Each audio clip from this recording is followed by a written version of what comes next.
Racewear, your source to all custom racewear apparel needs, and home to iRacing apparel. Check it out today at rnrracewear.com.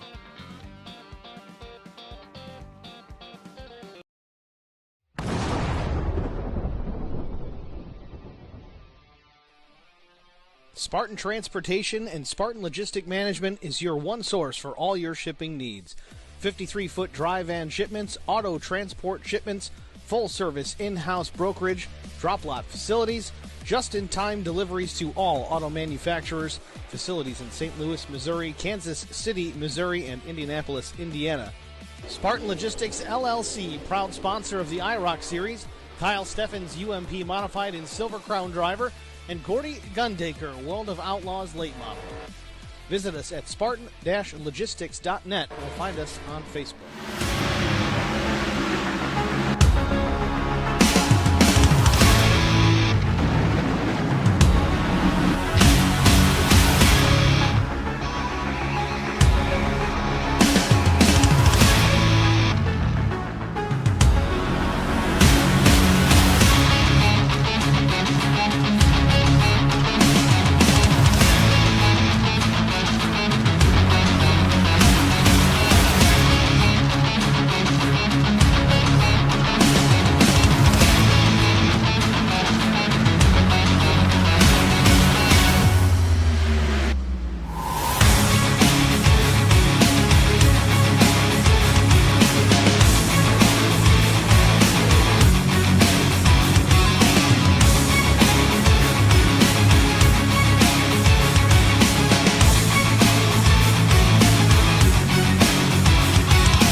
A mecca for Southern Virginia short track racing for over half a century. South Boston Speedway today bills itself as America's hometown track. South Boston Speedway, or SOBO to its many fans, was a quarter-mile dirt track when it opened in 1957, and in that dusty incarnation hosted NASCAR Cup Series racing as well as a host of other stock car and modified classes. Paved in 1962, it grew to 3/8 of a mile before a final growth spurt brought it in 1994 the track to its current configuration of 4/10 of a mile with 12 degrees of banking in the turns and 10 degrees on its 360-yard straightaways. The 45-foot whip helps passing, keeps the racing close. Today, the late model class is the headliner of the 4 regular classes at SOBO. The modifieds race there regularly and hold the track record at just over 99.9 miles per hour. Owned by Joe Mattioli III since 2000, who has invested heavily to make the facility one of the finest short tracks in America. With 18 races on the annual schedule, the track is active an average of 3 weekends a month during the racing season. The list of South Boston Speedway stars over the years reads like a history book of NASCAR. Richard Petty won here 5 times. And the list of other legendary names includes Joe Weatherly, David Pearson, Buck Baker, Buddy Baker, Tiny Lund, Wendell Scott, Darrell Waltrip, Bobby Allison, Cale Yarborough, Dale Earnhardt, and former NASCAR champion and TV broadcaster Benny Parsons, who captured his first career Cup Series win in the '71 South Boston's final NASCAR Cup Series race. Tonight, it's race number 2 and 3 of the IROC Challenge Series, and it's next on HBR TV.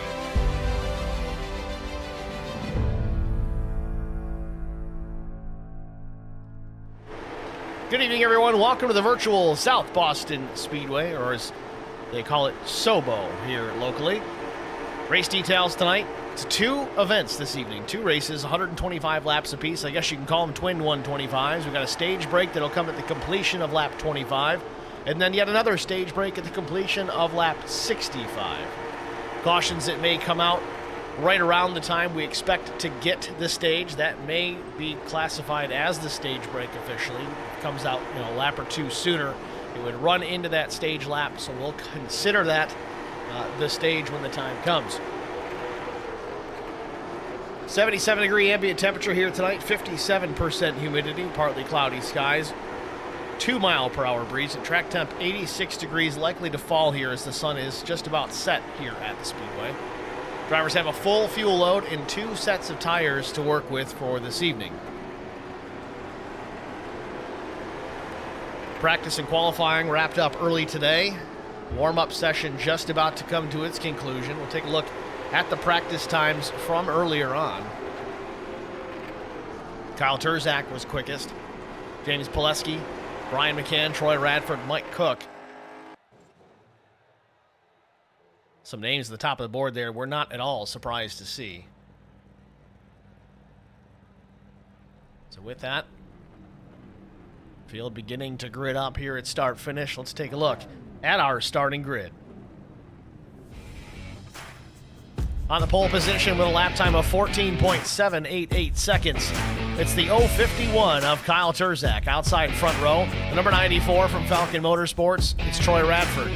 James Pileski, the number 93, he'll start third. Brian McCann in the 3, rolls from the 4th spot. Clint Walker, the 02 High Caliber Racing entry, he'll roll 5th. 6th starter, it's Brandon Mefford from Charity Motorsports. Garrett Johnston, the number 15, also Charity Motorsports driver, he'll start 7th.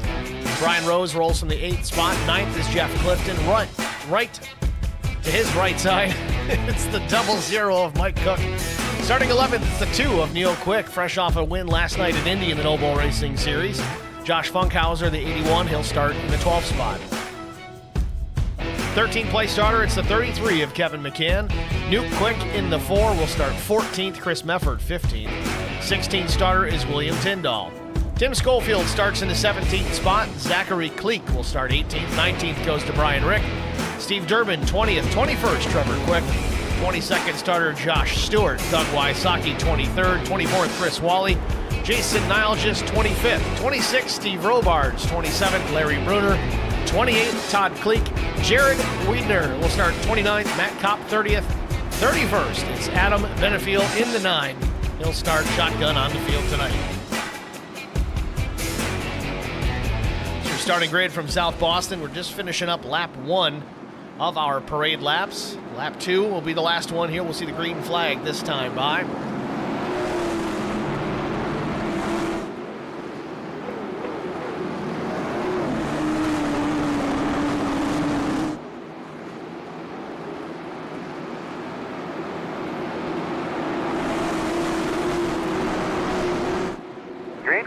Green flag in the air. We're racing from SOBO.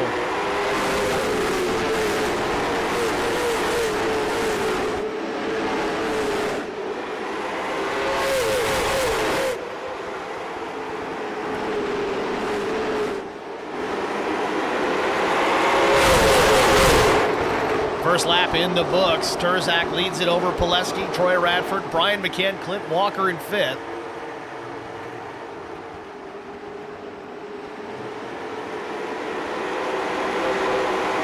For position, it's the 15 of Garrett Johnston, the 83 of Brandon Mefford trying to work around the outside.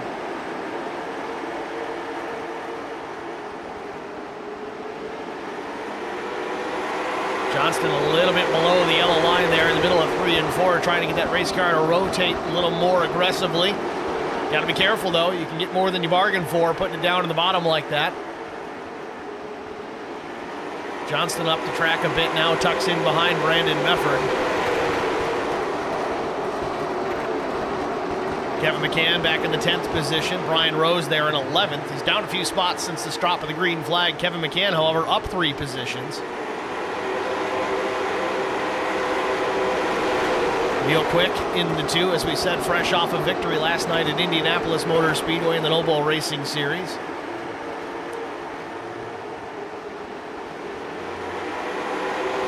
Out front, things still unchanged with Turzak and Pileski leading the field.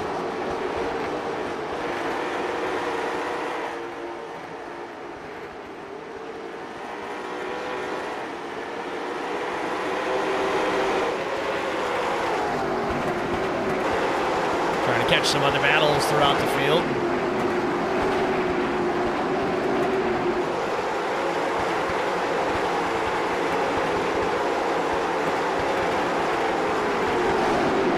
Garrett Wiesner running in the 25th spot. He's underneath, trying to take the spot away. Real loose on exit.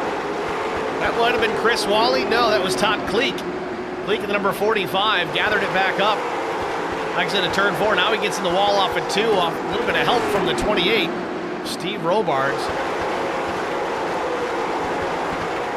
Todd trying to collect himself and get back in a rhythm here. Adam Benefill in the number 9, running in the 30th position. Matt Kopp, however, 31st, already a lap down. Not sure if something happened early on with Matt Kopp.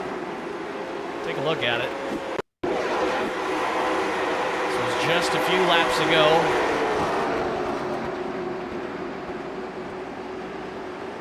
This clips the 28 a bit. Lazy spin, a little bit of contact to the inside pit wall. He's going to get it righted, but he kept it under the green flag, and that's important.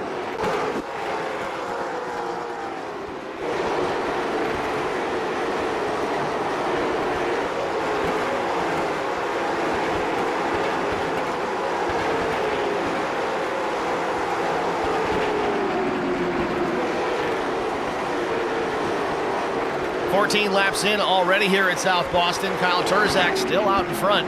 Unchallenged from James Pileski, but James still right there looking to the inside.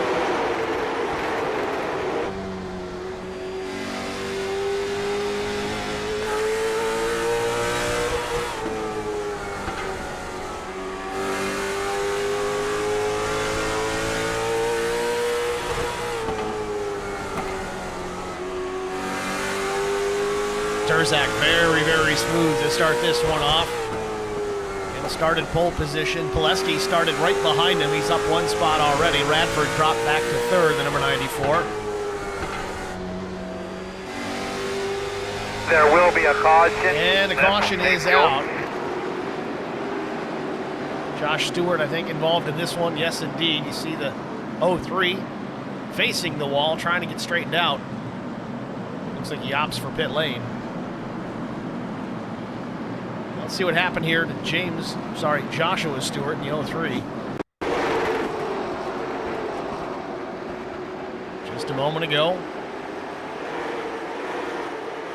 A little bit of contact with the 44 and again, chain reaction. Things happen fast here in these short tracks. That little tiny incident resulted in at least 4 cars being involved, most of which drove away from the scene. Josh Stewart, however, unable to do so, has to go back to pit lane via the tow truck.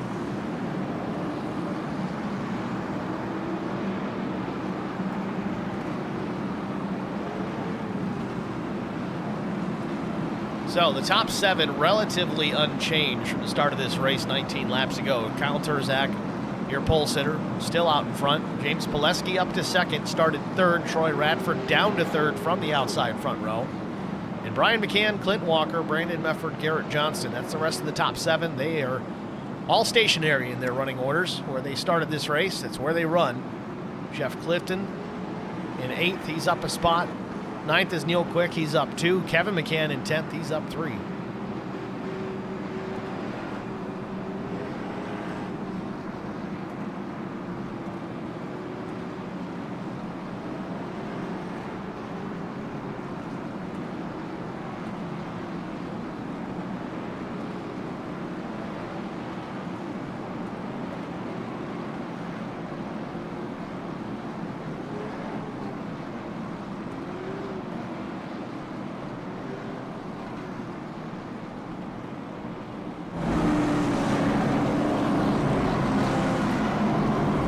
Big field on this 4/10 of a mile oval, 31 cars.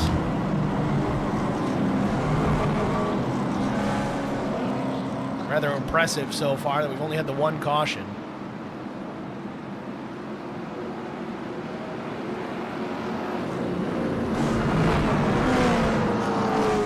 And forgive me if I sound a little hoarse. You can blame the Bills game on that one.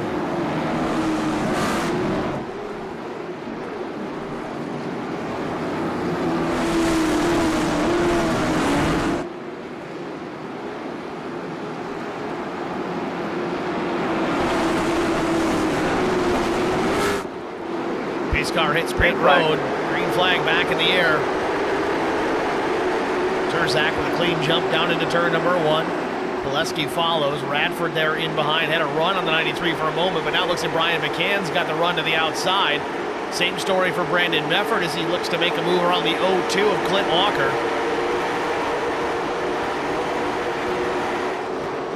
Still watching the battle. Brian McCann trying to get clear of the 94 of Troy Radford, and the caution has come out again. We got another incident on the track. Few drivers involved in this one. 5 to be specific. William Tyndall, just one of them. Zachary Cleek, Steve Durbin, Trevor Quick, Matt Kopp, Larry Bruner all involved. Pace car got involved too, but he's got that magical apparition power. Driving right through the car.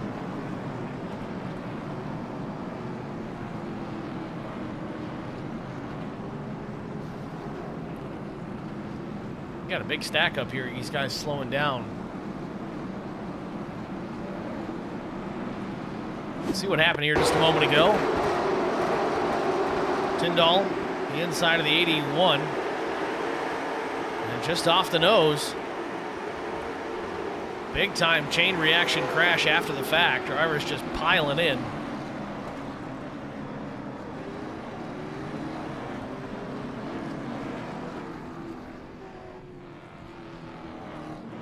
I'm gonna watch this from Josh's perspective. We'll go to the roof camera here. Back it up a little bit further.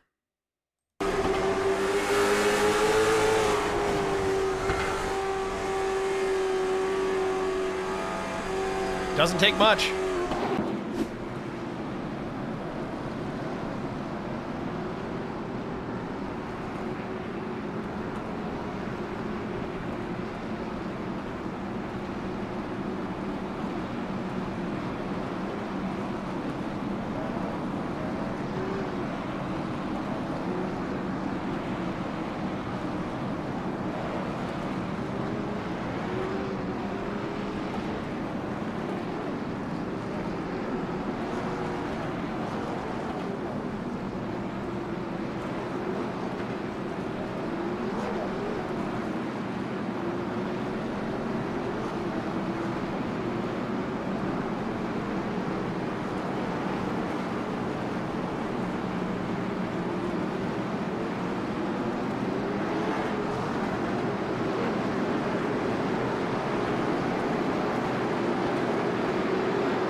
Pace car is in, getting ready for restart number 2. Green flag in the air. Terzak with another good jump, little stack up from 5th on back.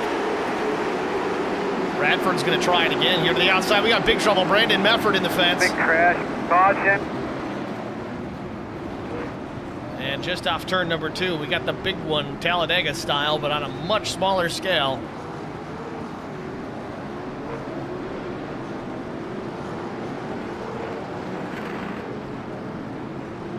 Mefford able to drive it into the pit lane here. Well, let's watch it again here, see what happened.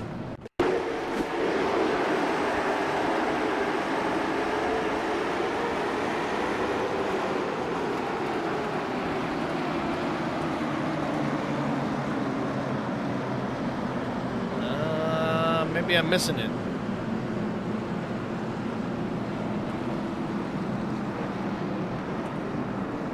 Let's try this again.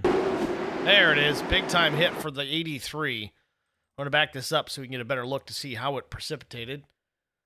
83 of Brandon Mefford on the bottom of the racetrack. The 02 in behind.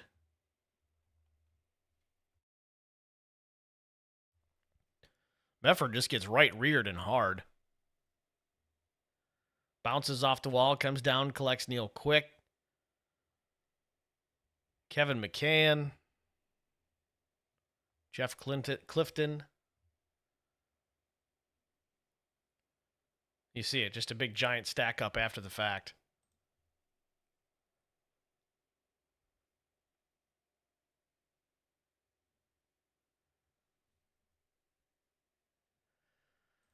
Now, they do not run fast repairs in this series, so as these drivers, well, hurt their stuff the way that they are, the first couple of cautions here, it's just going to thin the field out as we go.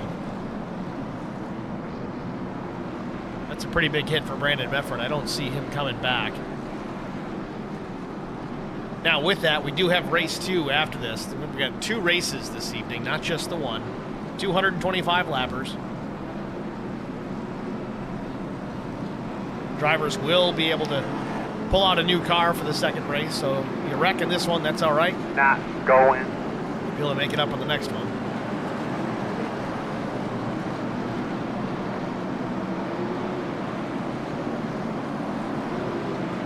And we did not get to Kyle Turzak during that first caution. It was effectively the stage break. Remember, lap 25. Try to get, if he wins the second stage here, that's lap 65. We'll try to get him then.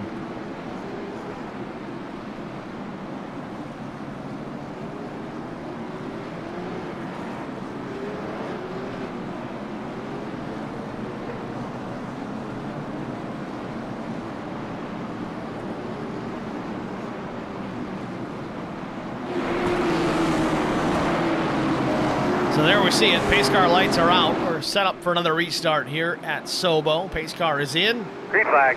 Green flag in the air. Turzak in the gas.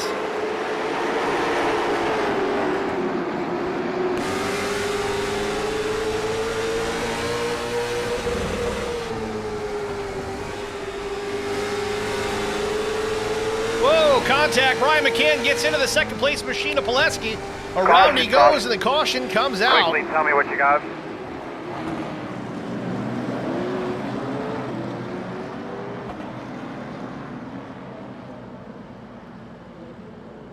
So yet another caution here at South Boston. This time, Brian McCann going for that second position on James Pileski. Let's get a look at it. Caution came out kind of late. We're going to back this one up so you can actually see how it started.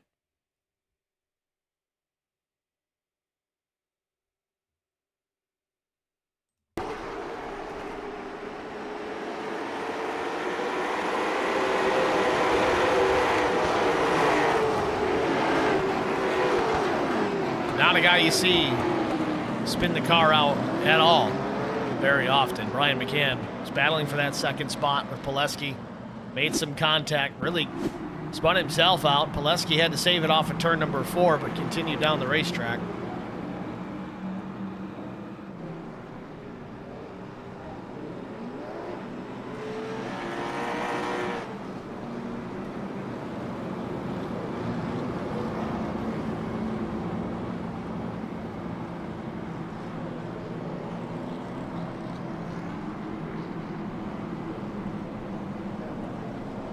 .30 machine to Steve Durbin. Hits pit lane.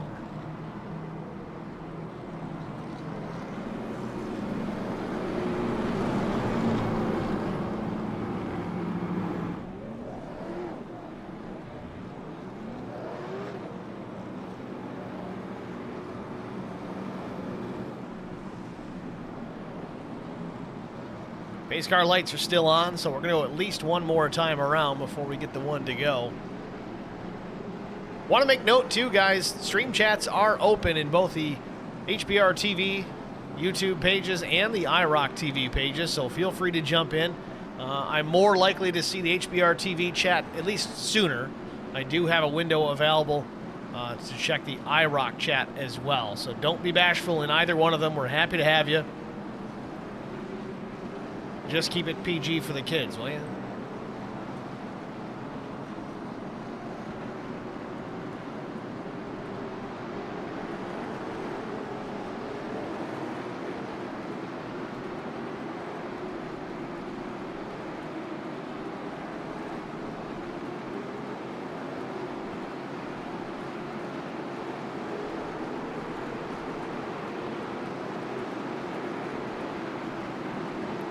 Pace car is in, and another wonderful restart by Turzak.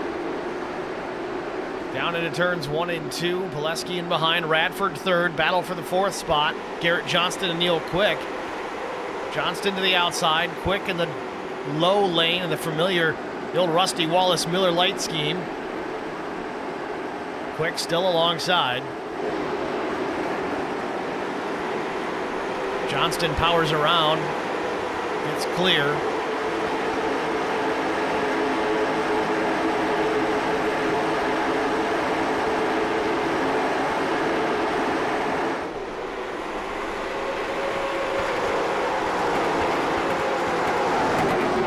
Tim Schofield battling for position with the 45 of Todd Kleek. Oh, in trouble. Kleek around the front straightaway off the nose of the 12. Kind of talk me through what's going on again. Waiting for the field to try and get by. Again, small track, big field. Got to make sure you're paying attention when you're trying to back up the racetrack. Something happening here in turns 1 and 2. I'm not sure of the situation there. Well, let's get a look at it.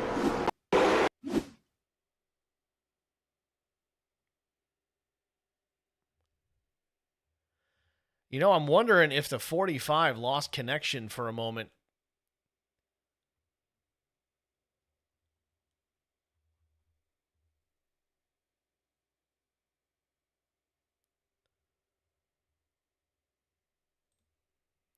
Let's see if we can get a better look at this here. That may have been the situation. Yeah, there's nobody there. All of a sudden, you see it. We're watching the replay here from the blimp, at least. Try and change it. It's a little wider angle here, but if you look, the bottom lane there, it's the 12, the black and gold, the midnight paint scheme per se. And then you got the 45 to the outside, the blue and red machine. Now watch them as they exit turn 4. The 45 will lose connection, which means he's going to disappear from view from all the drivers, so now it's a guessing game. And Schofield knows it. He turns hard left to try to avoid because he doesn't know where he's going to come back in. Unfortunately, the 45 drops right in his lap, basically, and around he goes on the front straightaway here, getting into turn number 1. So, 50 laps in.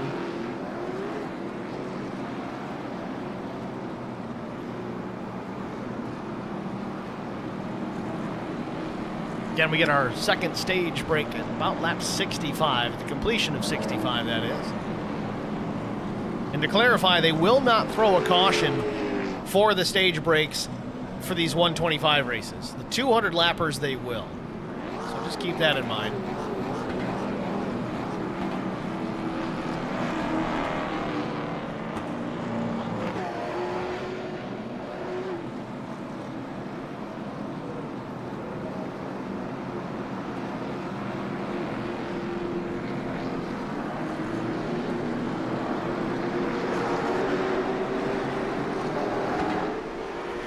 Not going. Admins have waved off the restart here, trying to get everybody caught up to the tail of the field. A few wave around cars to do so.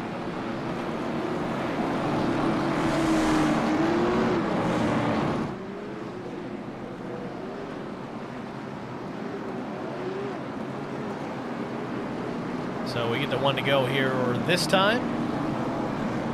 There we go. Lights are out on the pace car, so lap 54 we'll get the restart.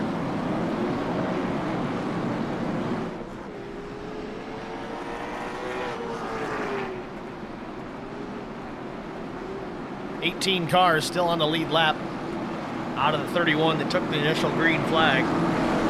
Had a couple of big incidents here. That's a lot of the reason we don't have as many on the lead lap as we normally would. Let's get back after it. Pace car is in. Terzak continuing to dominate.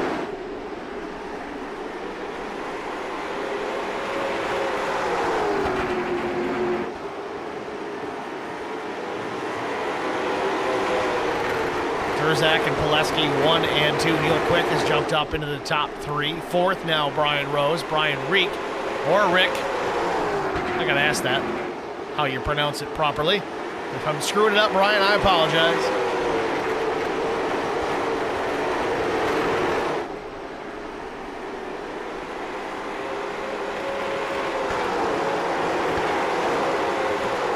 Battling for position back here. Brian McCann to the bottom of the racetrack.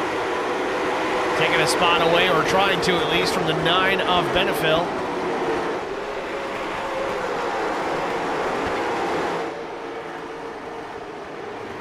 McCann is clear, so Brian McCann down 5 spots, but still up in 9th, working his way back towards the front. Remember, he was involved in that spin with James Pileski. Lost a lot of track position, but didn't hurt the car too bad, it doesn't seem, as he continues to push his way towards the front. Brian McCann now up into the 8th spot.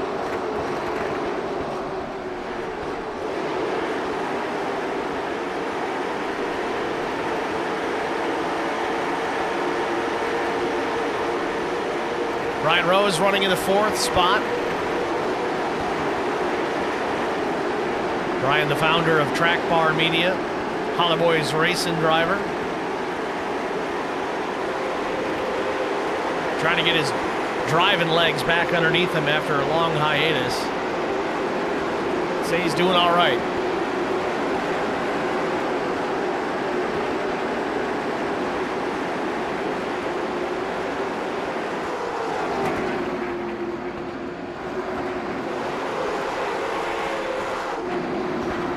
.33, Kevin McCann up in the fence. Kevin with some significant right front damage. I think that right front suspension has failed significantly. He's just trying to find a way to pit lane. Not sure if it's the body work exposing the right front tire or if it's really towed out that poorly. Brian McCann way off the pace, doing a great job staying out of the way.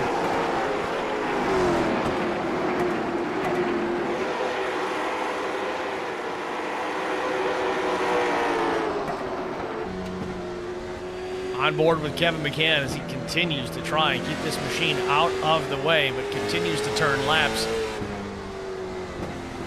Yeah, you see, it just won't turn. Straight up the racetrack.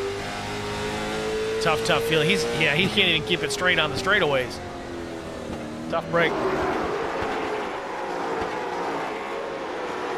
Race leaders coming in close as well. They're going to pick up Kevin McCann here momentarily. See if this is an opportunity. No. McCann hits pit road. Caution's out. And the caution comes out. Chris Mefford, it looks like, might be involved in this we'll keep one. Working on this thing for you. How you doing inside there? You feeling okay?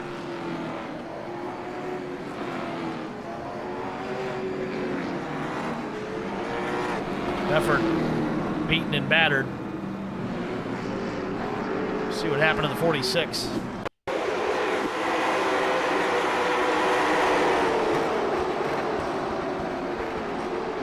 45 drives into the back. Lazy spin for Mefford.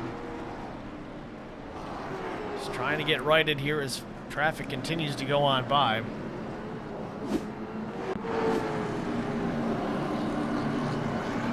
So that puts us a few laps past halfway. Sorry, a few laps past our stage. See if we can pull Kyle Turzak into the booth. We're going to wait, though. He's hitting pit lane, or is he? No, he stays out.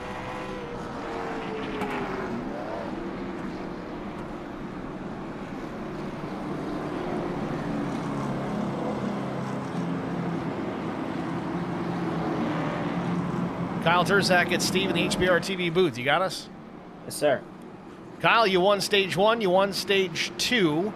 It's a bit of a battle out there. You got your fast guy, James Pileski, in behind you. Does he got anything for you think?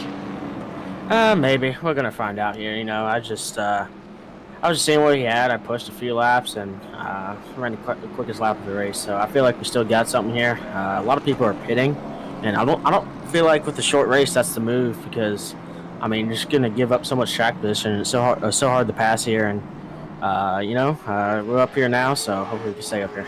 Bit of an experiment. We got 2 races to deal with tonight, so if it doesn't work in this one, you got another shot at it later. Kyle, either way, you're looking sharp. Wish you the best of luck the rest of the way. Thank you. Appreciate it. Kyle Turzak, your stage 1 and stage 2 winner. It's just like last week. See if Turzak can hold off James Pileski the rest of the way here as laps continue to tick by.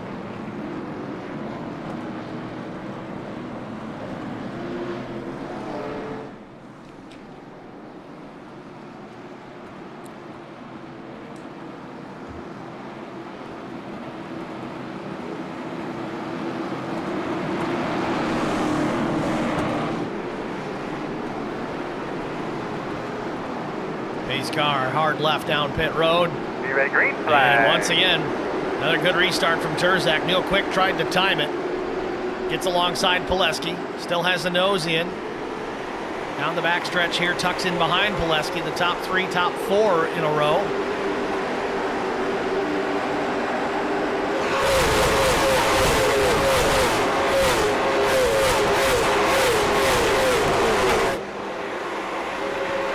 Is there a better sound? Yes, that's rhetorical. Terzak across the stripe here, lap 74 up on the board. He's led them all, I believe, to this point. Kyle has not been to pit road. Really, the top 6 drivers have yet to pit. A few others mixed in between.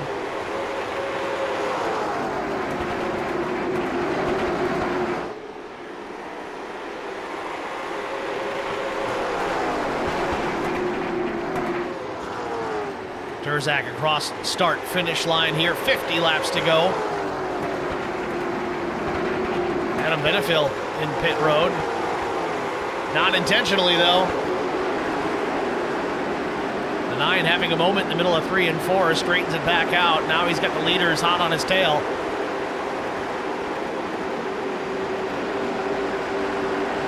See what happened here to the 9 just a moment ago.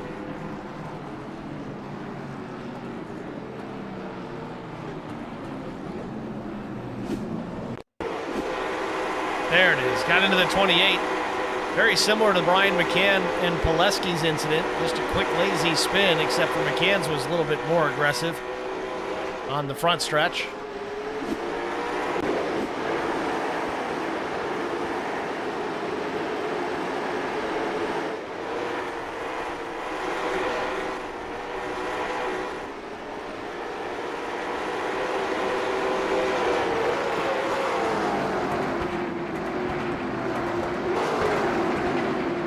Mike Cook running back in the 10th position. Troy Radford back to 8th. Trying to take some more here. He's alongside the 88 of Jason Nilgis. A little bit of contact off turn 4. Still the battle rages.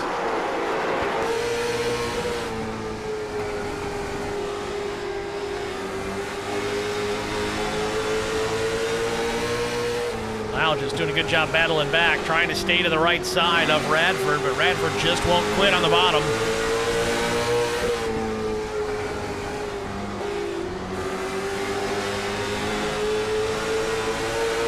Niall just loses the spot. Now he's got to worry about Brian Rick to the inside.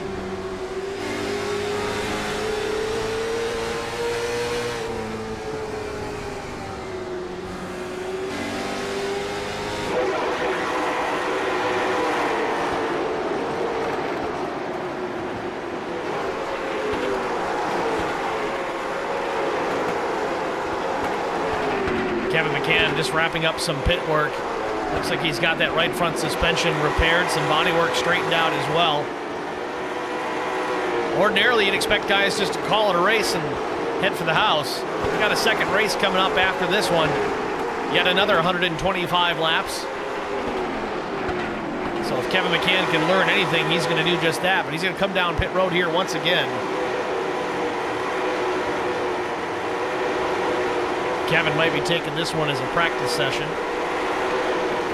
He's going to throw some tires on it. Meanwhile, back out front, leader's trying to get by the 9 of Benefiel. Oh, contact with the leader. The 9 gets into the back of Terzak, trying to battle for that position to stay on the lead lap. I get battling for the lead lap, but you can't wreck the leader. You got to be more careful than that. That was a close one. Terzak now to the inside of Brandon Mefford. Mefford's going to battle hard here. Oh, we got big trouble. Now Pileski and the 9, I believe, are in it. What can we do to try to help it if we do get another restart? So lap 90, we just start now. So 36 laps to go. Caution on the Speedway once again. This time, James Pileski, and I think it was the 9 of Benefiel, was fighting these top 2 drivers very hard.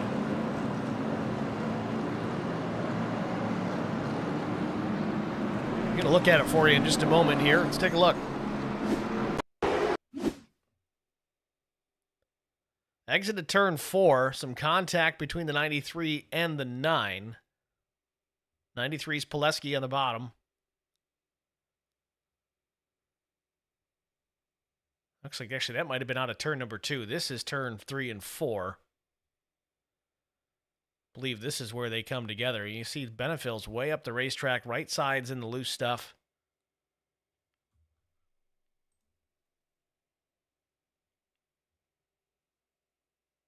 Hard to say how it went down. Pileski was coming up. The 9 was still there.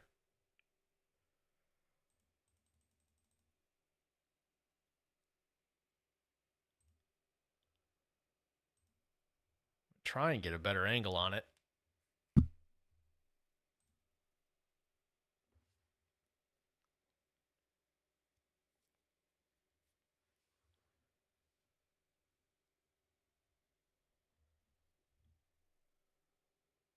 Yeah, Pileski has a pretty big impact there to the inside wall.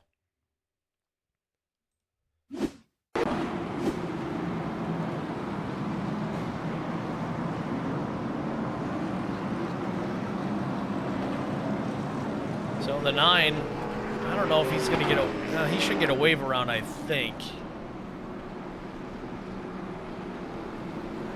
Maybe, I don't know, because he was involved in the caution, so he might not.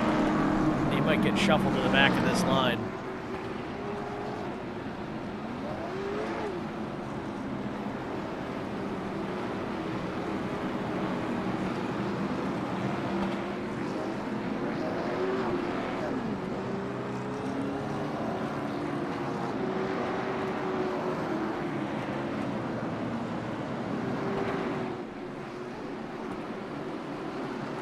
Calls it off. Benefield's still trying to get shuffled to the back, so they have been some added an extra lap of yellow. Top 2 are going to be Kyle Turzak and Neil Quick, then Brian Rose, Timmy Schofield, and Brian McCann round out the top 5. Then Troy Radford, Mike Cook, Clint Walker, Jarrett Wiedner, and Matt Kopp. That's your solid top 10 here as we get ready for a restart.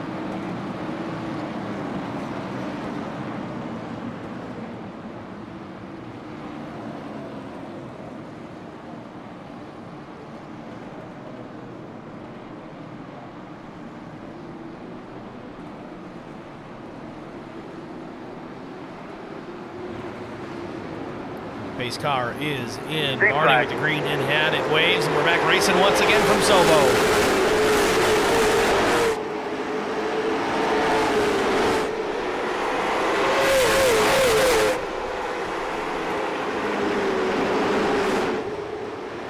Turzak continues to lead. Neil Quick second. The battle on for third place between Brian Rose and Tim Schofield. Rose in the black and orange, number 89. Schofield, the number 12, tucks in. Now, Schofield's got company. It's Brian McCann back to the inside, working his way back towards the front. Into the top 5, Brian McCann. Schofield, though, not willing to give it up. He sticks to the outside, tries to drive around the 3. Drives it deep into 3 and 4 once again. Does he get clear? No. Now he's clear into 1. Does he have enough to pull it down to the bottom? Nope. Brian McCann still drives it up the inside.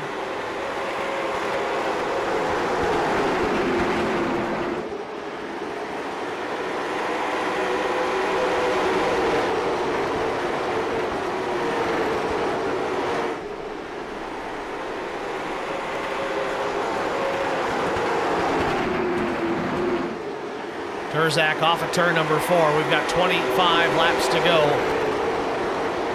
Yellow's out. And the caution is out once again. Pit sign now, Jersey. Get more acclimated, or is it still difficult?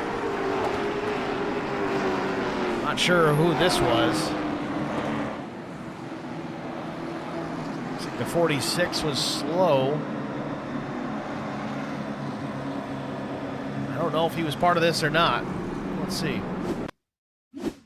Indeed he was. So let's back it up, see what happened to the 46 of Chris Mefford.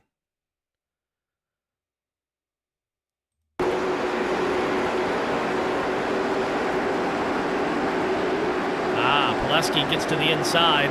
A little bit of contact. Mefford goes around. And it's really Mefford backing back into the racetrack that I think is what put us under yellow. Yes, indeed, because Turzak was coming.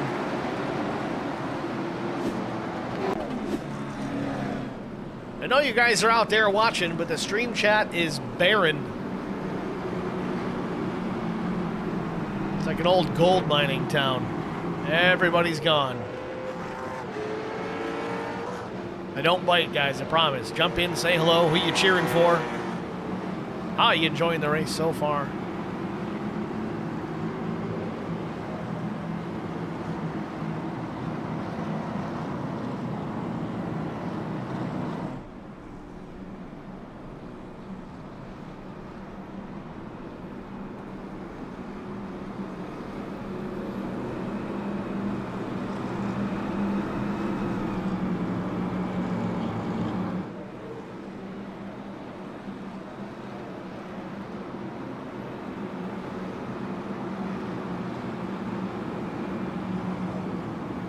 Of course, Brian McCann, who's in the race, he's saying hello. Hi, Brian.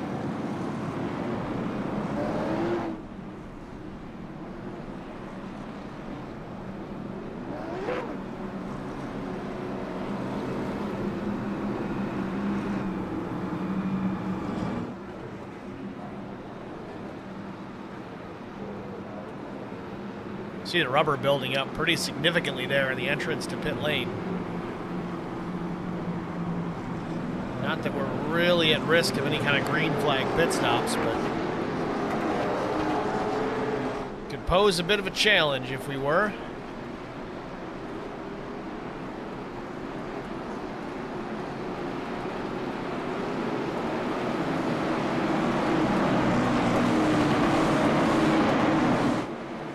All right, let's try it again here. We're doubled up, getting ready to go back to the green flag. We're into the restart Green zone, flag. and there it is. Turzak off and away, gets the jump. Ryan Rose to the inside on Neil Quick for position, off turn number 2, and the caution's back out again. Caution.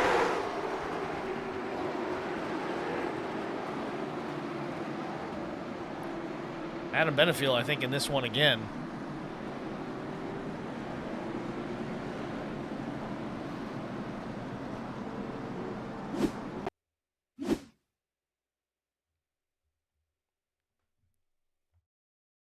Oh, happened up in front of him here.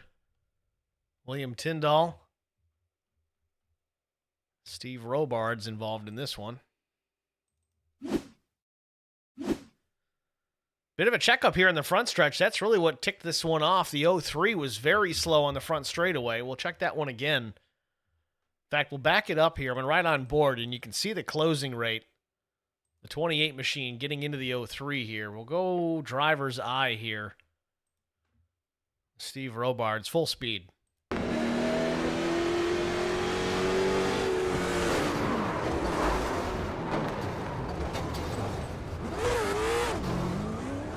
Can't park there.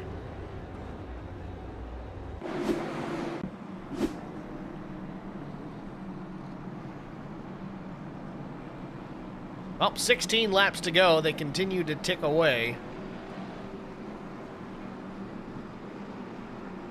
Interestingly, though, still 17 cars on the lead lap. A lot of bent sheet metal here tonight, but guys are sticking with it.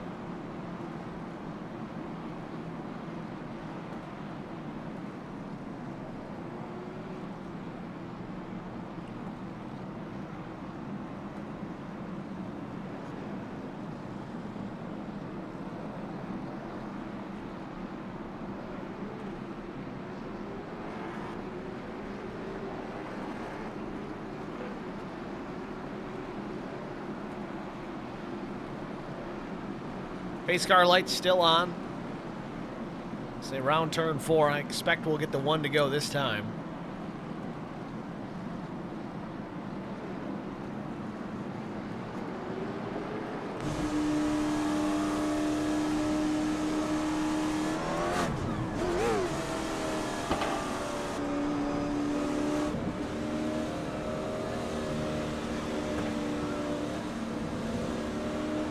Not going, I don't think. And we're going to go one more time. You see the pace car lights come back on. Again, trying to get the order right, get everybody caught up and back in line.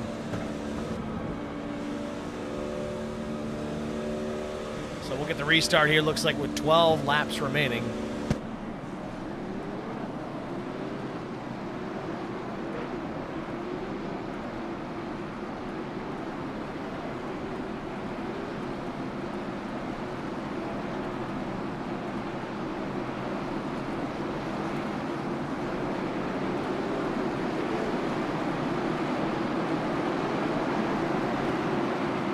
pace car is in. Green flag. Terzak once again, a good jump. Real quick, a decent job at timing it. Doesn't allow Brian Rose to get to the inside. Terzak leads off a 2, then it's Quick, then it's Brian Rose and Timmy Schofield to the outside. Brian McCann making a play for that position as well. He gets alongside Schofield. Schofield clips the outside wall on corner exit, keeps his foot in it through 1 and 2. Battles back on the outside, scrapes some paint off the 12 as well. Continuing to battle for that position. This would be for the 4th spot.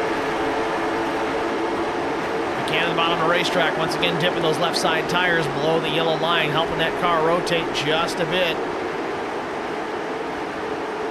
3 and 4, he's got almost the whole car below the line.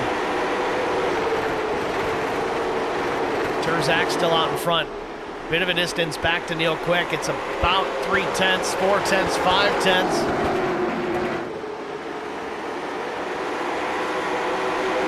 Continue to watch this fight for the 4th spot. Timmy Schofield, the number 12, to the outside of Brian McCann.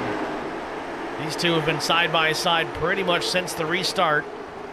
Troy Radford there in behind. Even if he's quicker at this point, he's got nowhere to go.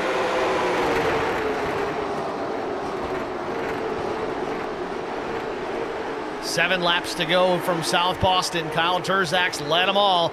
And driving it way deep into the corner, it's Brian McCann. And the caution comes out. This could be it, or do we have a green-white checker? We gotta double check that. Green-white checkers. We do have up to 3 attempts at the green-white checkered finish, so this one is certainly not over. But let's see if we can figure out what happened here. It puts us under the yellow flag once again. I think Brian Rick involved in this. Number 22 machine.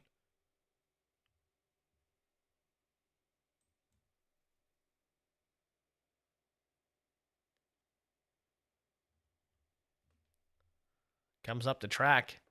Not enough space. Gets into Matt Kopp. Doug Wysocki involved in it. Driver's just trying to get by on the bottom.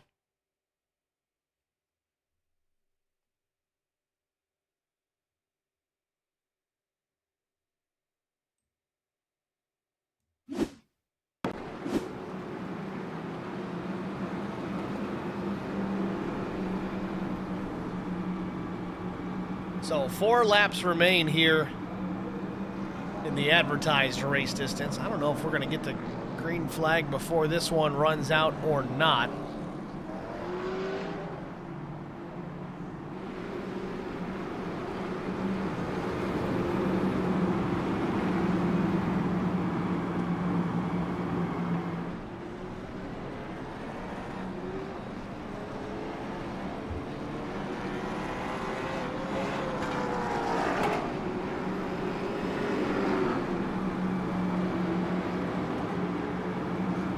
I'm not sure how they're going to play this. The way it's going right now, we're going to get the 1 to go the next time, which means we could get the green and the white flag at the same time. Not sure if the admins may just throw this for another yellow flag, extend the yellow again, as they have a lot of times tonight. And it would push us into our first green-white checkered finish. If that's the case, we'll see if the lights go out. They do. Let's see if they stay out. I guess that's the next question.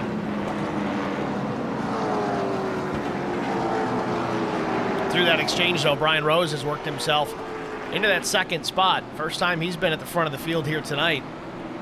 He's been running top 5 without too much issue for a lot of the evening. Let's see.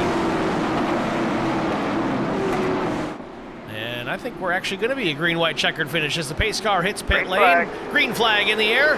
First attempt. Green-white checker. Terzak is away. Battle for second is on between Neil Quick and Brian Rose. Quick gets the jump, gets past, gets clear. Move Neil Quick in the 2 up to the 2nd position. Brian Rose back to 3rd.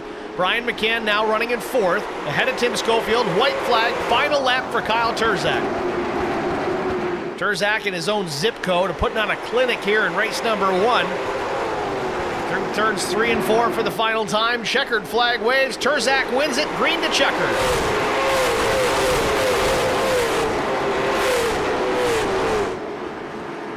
We got fireworks for the first race, and we're not done, folks. This is like the halfway break.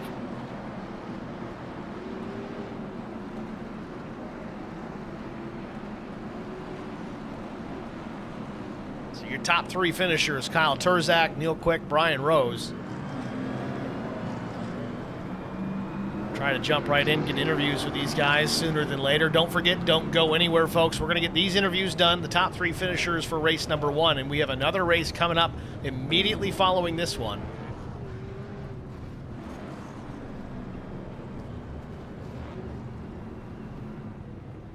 So we'll await the arrival of Neil Quick, Kyle Turzak, Brian Rose in various orders. See who jumps in here first.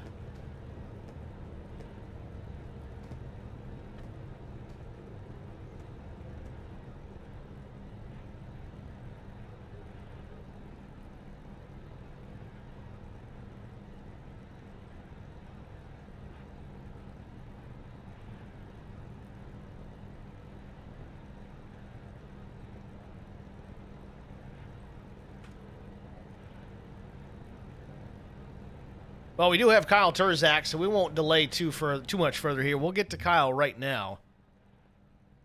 Pull a race winner of race number 1 of the evening, race number 2 on the season.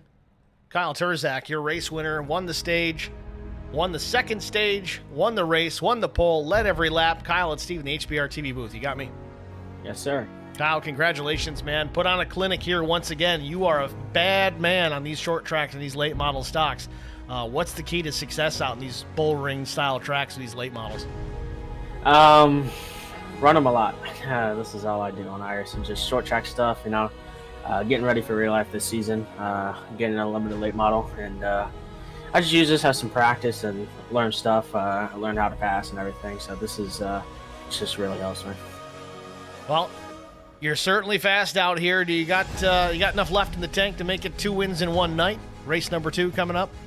I think so. I think we got a good car, and I just got to do my job and hopefully avoid all the crazy ones and hopefully get to the front.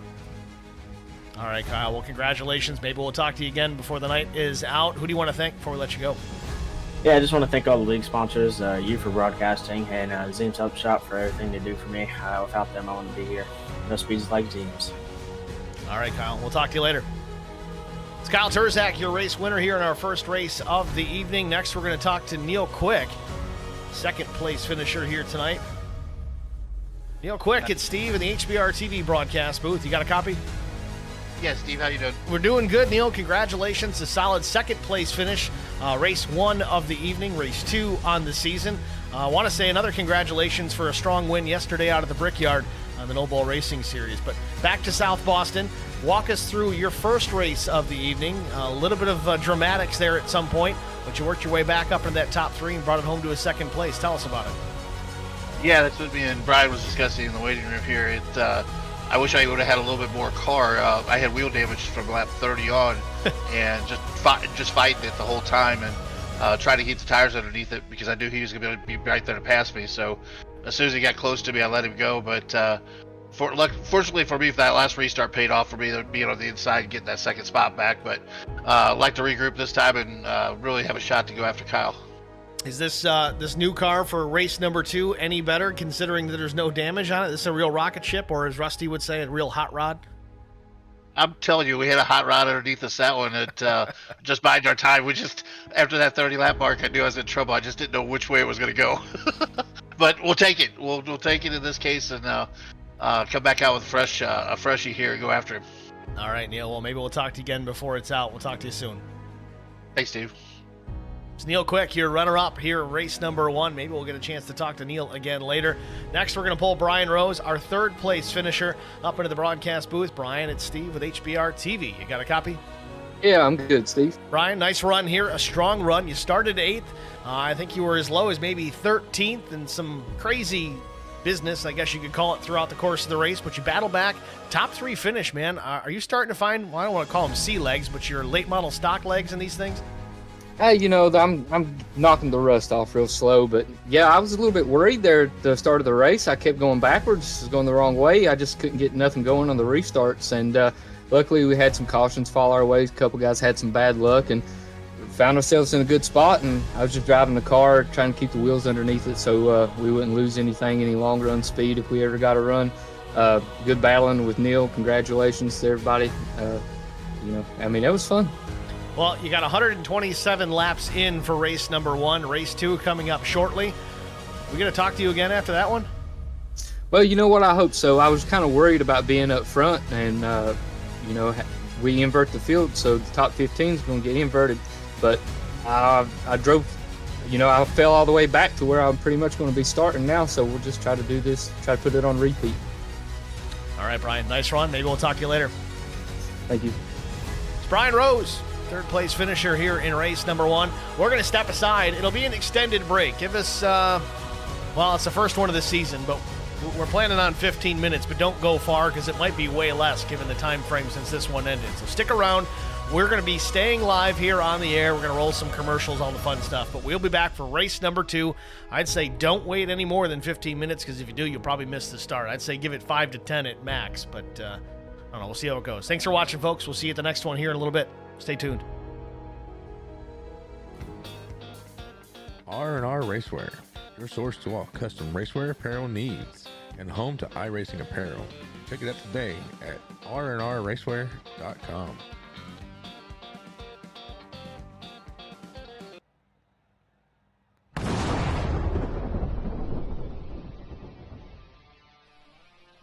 Spartan Transportation and Spartan Logistic Management is your one source for all your shipping needs. 53-foot dry van shipments, auto transport shipments, full-service in-house brokerage, drop lot facilities, just-in-time deliveries to all auto manufacturers, facilities in St. Louis, Missouri, Kansas City, Missouri, and Indianapolis, Indiana. Spartan Logistics, LLC, proud sponsor of the IROC Series, Kyle Steffens UMP Modified and Silver Crown Driver, and Gordy Gundaker, World of Outlaws Late Model. Visit us at spartan-logistics.net or find us on Facebook. I met Marcos Garza when we were doing radiothons for St. Jude Children's Research Hospital. We needed sponsors to help us raise money, and he's always the first one to jump in. I would describe Marcos and his team as upstanding, someone you can trust, and he is just a genuine guy. Marcos has been very generous. He has a genuine concern for people. You need somebody that cares about you. And that's what Marcos is, and that's pretty much what this firm is. The Garza Law Firm. Let us help.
Signal I need to cut across 8 lane. None?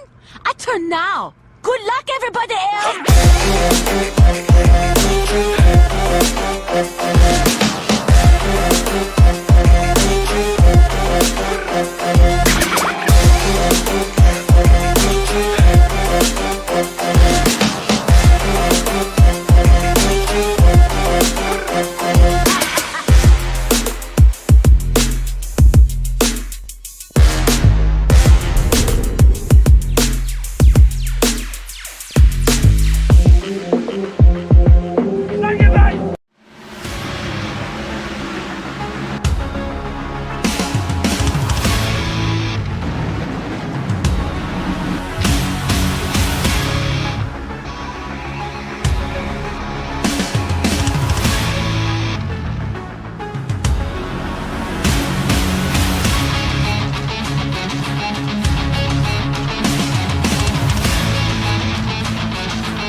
try and stop Smith. He drops down below, throws the block, up the racetrack, throws another block.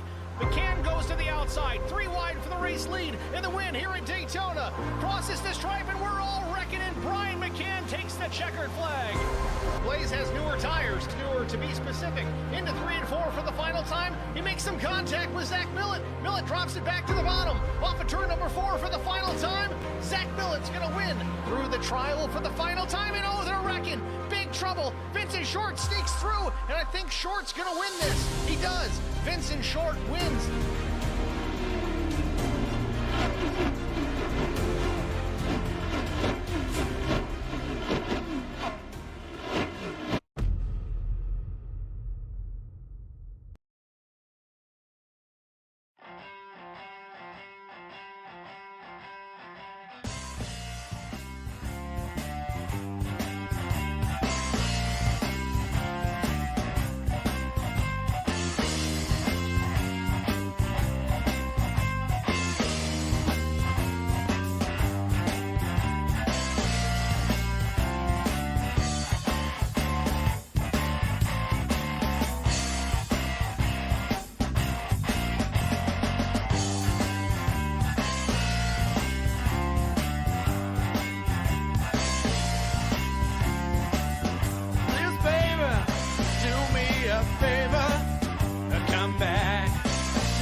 Just don't know where that baby of mine.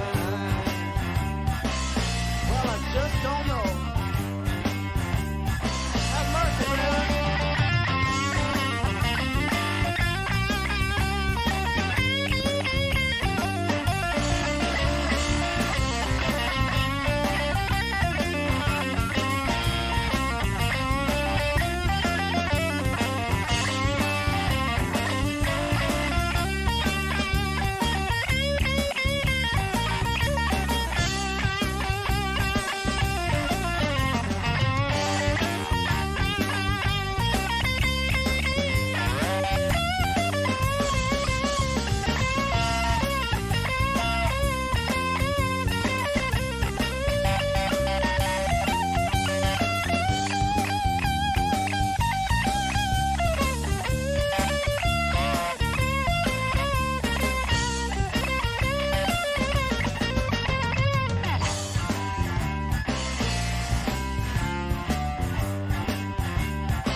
Back at South Boston Speedway, getting ready for race number 2. Warm-up just a couple of minutes shy of being complete. To no one's surprise, Kyle Terzak is fastest to 14.81. Brian McCann, second quick. Brandon Mefford, Troy Radford, Kevin McCann, your top 5.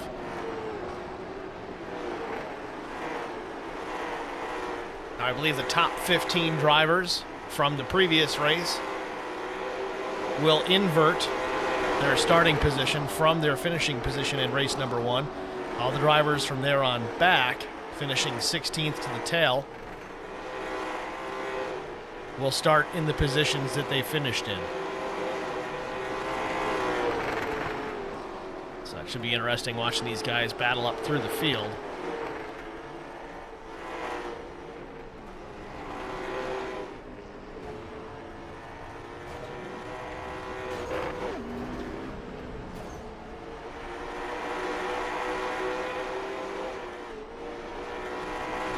Big lift for Brian McCann off of 4. Brian's still out there trying to find that speed that he needs to contend with Kyle Terzak and James Pileski.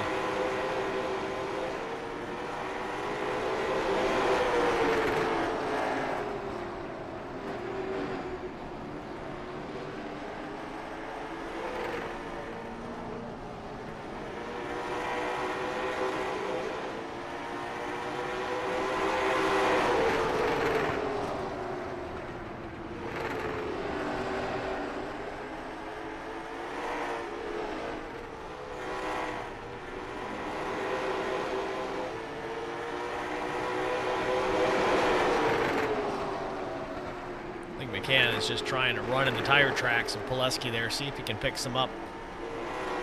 As Pileski pulls into pit lane, that lesson ended quickly. Jarrett Wiedner in behind.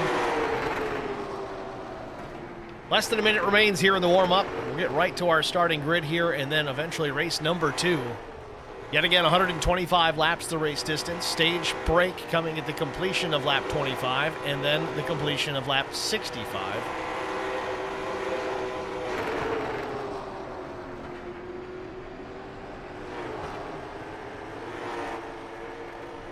The interest of keeping the show moving along, there will not be a caution for either of the stages. If we are lucky enough to have one for the stage, we'll be sure to conduct our stage interview during that yellow. I'm not going to do it under green flag conditions because, well, I don't know if the drivers would appreciate it. There might be a couple out there. I know Brian McCann probably wouldn't mind if he's got time to text us messages in the stream chat, which I'm okay with. But with that, let's get to our starting grid, shall we? On the pole position, Newt Quick in the 4, outside front row. It's going to be James Pileski. He worked this one out to his advantage. Had a rough race number 1, but it's going to put him on the outside front row to start this. Larry Bruner rolls from the 3rd spot. Josh Funkhauser 4th. 5th place starter is going to be Jason Nilges. 6th goes to Clint Walker with High Caliber Racing. Jarrett Wiedner in the number 99. DJG Motorsports, he'll start 7th. Garrett Johnston, the number 15, he'll roll from the 8th position with Troy Radford starting 9th and Mike Cook starting 10th. Starting from the 11th position, it's the 12 of Tim Schofield and Brian McCann in the 3. He'll roll off from the 12th position. 13th starter, it's Brian Rose, the number 89, finished in the top 3 at the end of race number 1. Neil Quick, runner-up in race number 1, he'll start 14th. Kyle Terzak, your race 1 winner, he rolls from the 15th spot. Matt Kopp starts 16th. Doug Wysocki 17th. Steve Durbin, the number 30, will start 18th. Todd Kleek in the number 45 rolls 19th. Chris Mefford 20th. 21st, William Tyndall. 22nd, Adam Benefil in the 9. Chris Wally, the number 51, starts 23rd. 24th is Josh Stewart. 25th starter is Zachary Kleek in the 77. Kevin McCann will roll from the 26th starting position. 27th, Brandon Mefford. Trevor Quick, 28th. A few drivers not making the transition over to race number 2, but that's your starting grid from South Boston Speedway.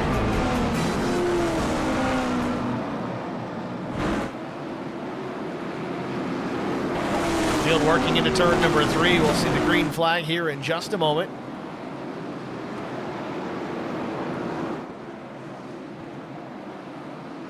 Pace car ducks down Green pit flag. lane. Green flag is in the air. We're racing once again. Race number 2 underway.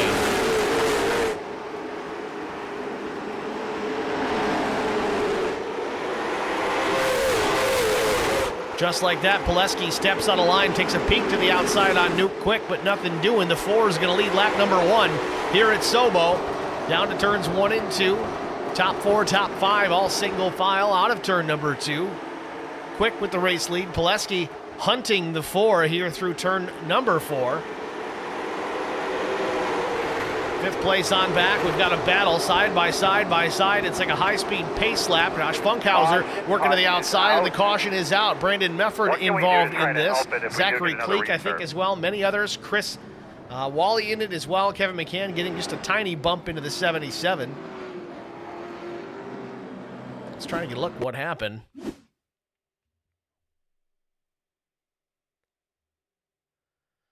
This one coming together ahead of these guys. Back it up a little further. I'm trying to see which car it was that went around.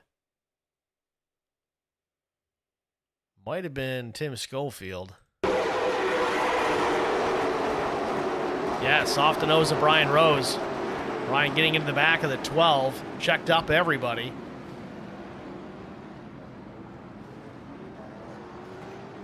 There you have it. Caution number 1 out early here at SOBO. Nuke Quick continues to lead here. A very fast James Pileski running 2nd. Larry Bruner still 3rd. Jason Nilgis, Jarrett Wiedner the top 5. Josh Funkhauser 6th. Troy Radford 7th. He was quick in race 1. Clint Walker is 8th. Garrett Johnston 9th. Mike Cook 10th. Some other notables. Brian McCann up 1 spot already, the 11th. Brian Rose in 12th after contact with Timmy Schofield. He's up a spot. Neil Quick still 14th. Kyle Turzak up 2 positions on the opening laps. He's 13th.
All right, field getting ready for a restart here. Pace car lights are out.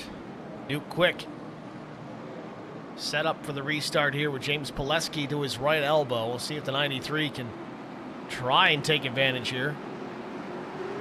Green.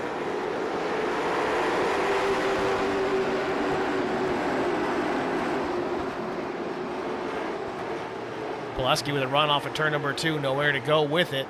Quick maintains, and we got a caution here. Big time trouble here into turn 3. Mess of cars here.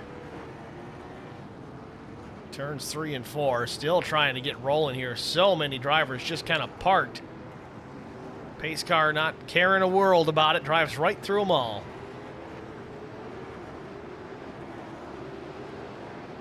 We got Albert Anderson in the stream chat. Loving the broadcast, brother. Thank you, Albert. Appreciate it, as always.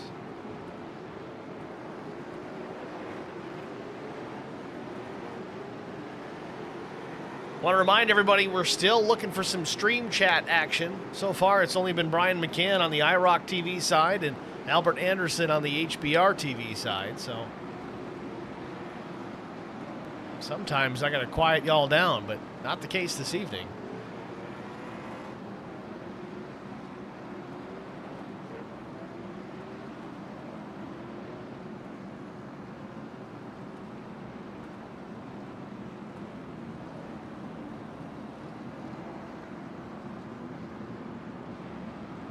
New Quick staying tucked up to some of these tail end of the lead lap cars. They should all get a wave around here when we get ready to go back to the green flag here, but that's likely going to constitute an additional lap under caution. We'll see if the officials go with that or not. It's kind of the continuing trend here as we saw in race number 1. Which honestly, I'd rather go the extra lap, get everybody where they need to be, get the field doubled up the way they should be, rather than just going willy-nilly and waiting, hoping they make it, and if they don't, oh well.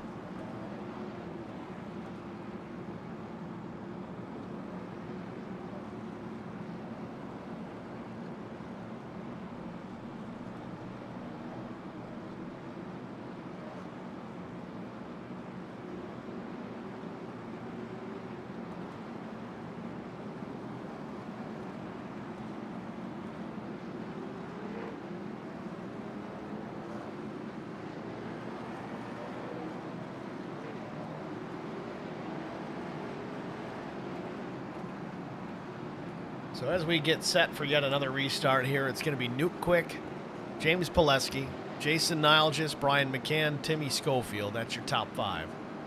Brian Rose up into the 6th spot. Doug Wysocki 7th. Matt Kopp 8th. 9th, Kyle Turzak. He's up 6 positions. Chris Mefford's up 10 spots. And shout out to Zachary Cleek. He's up 14 positions since the drop of the green flag 15 laps ago.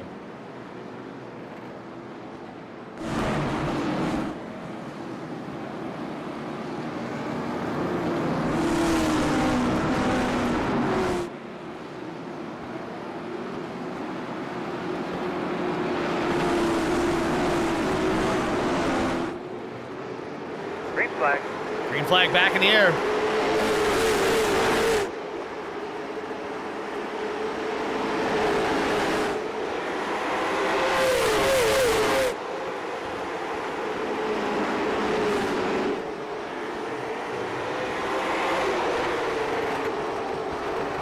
New Quick doing a good job holding off the 93 of James Pileski, at least for the time being. Pileski with a whale of a run off through, gets to the inside in turn 3 just as the caution comes out. Don't know if Pileski had the spot or not at the time of caution, but it looks like no. Doug Wysocki still not facing the right direction just yet. Let's see what happened to the 34 here.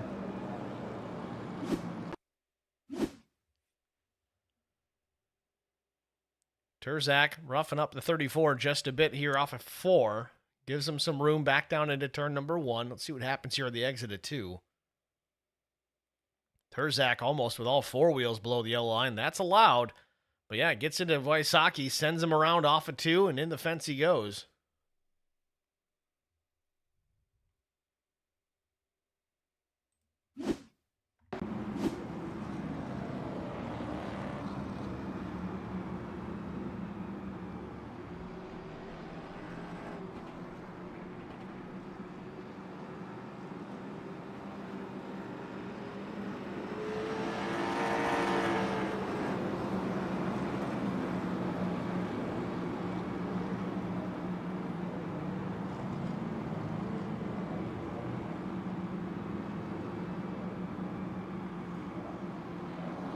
So New Quick continues to pace the field here at South Boston. 28 laps in of 125, race number 2.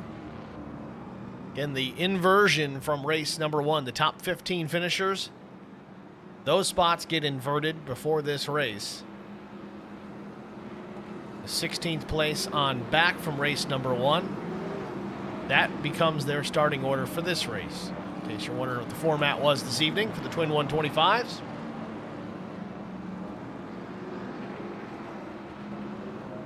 Still behind the pace car, lights ablaze. Expect a 1 to go signal here, lap 22. Doesn't appear we've got any wave around cars to be worried about, so we're getting ready to be doubled up here. The field works out of turn number 4.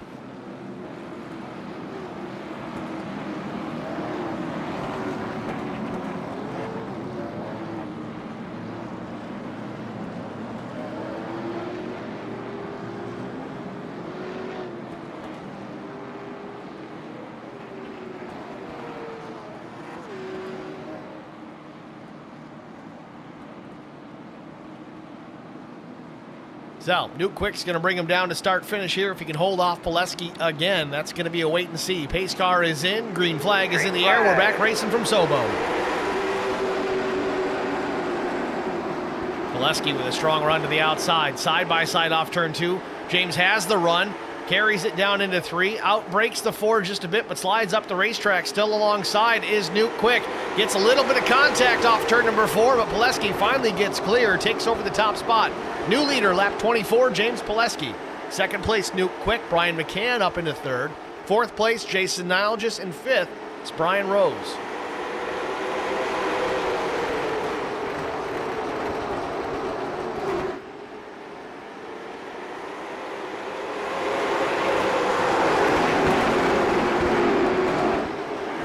Off turn number 4, Pileski with the lead, 100 laps to go. Caution comes out again. How you doing there, kid?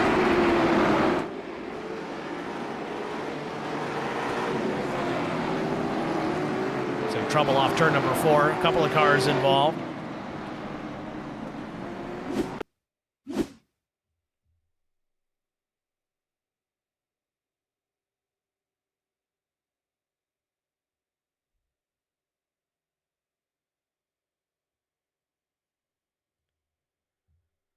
Another chain reaction crash, it looks like. Big time impact for the 02. Not much better for the 03. Josh Stewart facing the wrong direction. Clint Walker doing the same, trying to get spun around here.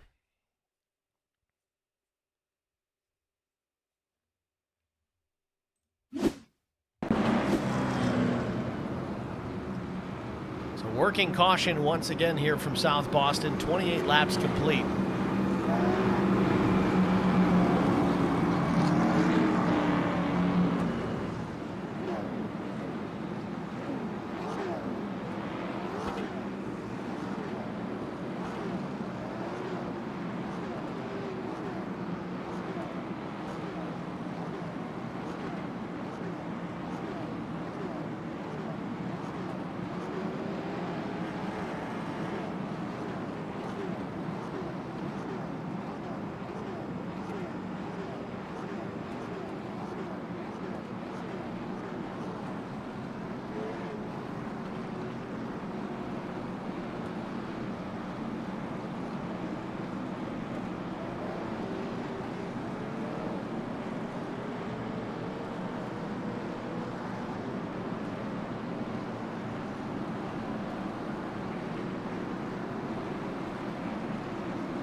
Still working behind the pace car here. James Pileski with the lead.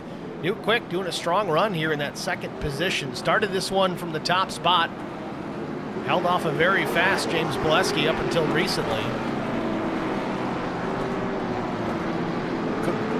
Quick's going to have his hands full here with Brian McCann here momentarily as well, with Jason Nilgis in behind him also. Then Brian Rose, Tim Schofield. That's your top 6.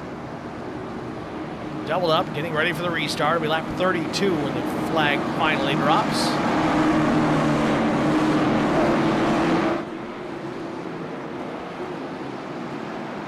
There you have it. Pace car is in, and we're back underway.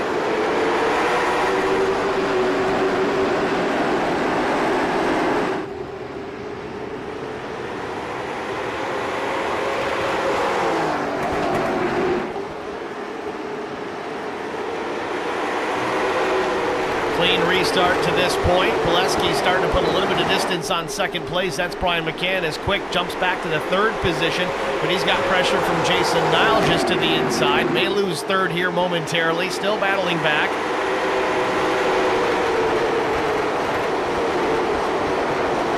Brian Rose is going to have some pressure here in a moment as well, with Tim Schofield hunting him down.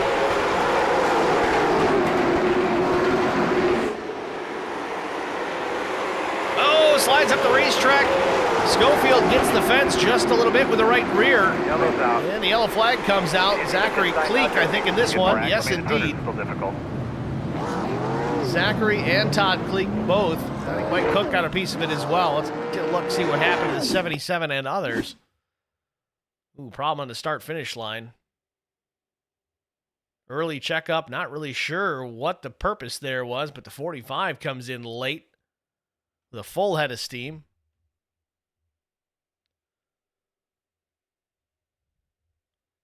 There you have it.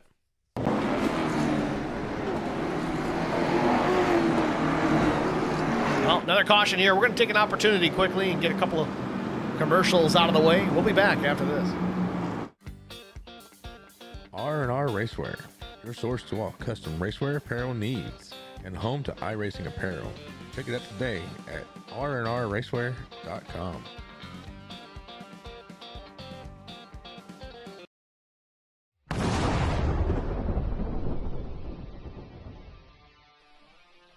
Spartan Transportation and Spartan Logistic Management is your one source for all your shipping needs. 53-foot dry van shipments, auto transport shipments, full-service in-house brokerage, drop lot facilities, just-in-time deliveries to all auto manufacturers, facilities in St. Louis, Missouri, Kansas City, Missouri, and Indianapolis, Indiana. Spartan Logistics LLC, proud sponsor of the IROC Series, Kyle Steffens UMP Modified and Silver Crown Driver, and Gordy Gundaker, World of Outlaws Late Model. Visit us at spartan-logistics.net or find us on Facebook.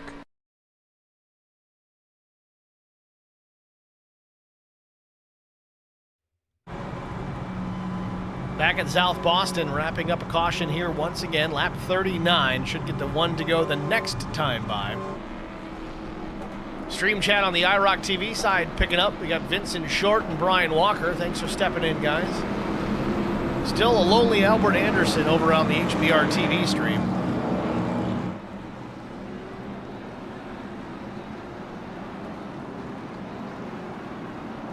Pace car at the stripe here. Lap 40 will go up on the board. Lights go out, so we should be racing once again the next time around.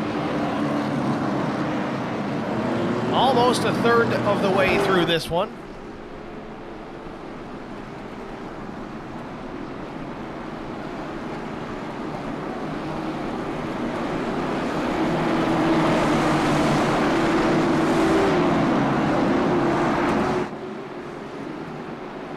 Base car is in. Green flag.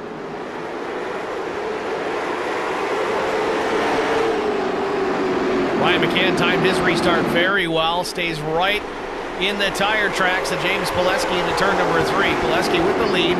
McCann a car length maybe off the back bumper, but a battle for the third spot between Newt Quick and Jason Nalgis shaping up once again. Nalgis, the number 88 machine up top. The 4 of Quick on the bottom. The exit turn number 2. Nalgis might be clear, and he is. He can pull it down to the bottom, and he does. He's got the position. Move Nalgis up to third, but the caution's out again. Stuff, guys. Careful lower. They're going to drop down some oil dry here, I'm sure. Well, let's get a look at it. Garrett Johnston, I think, was part of this.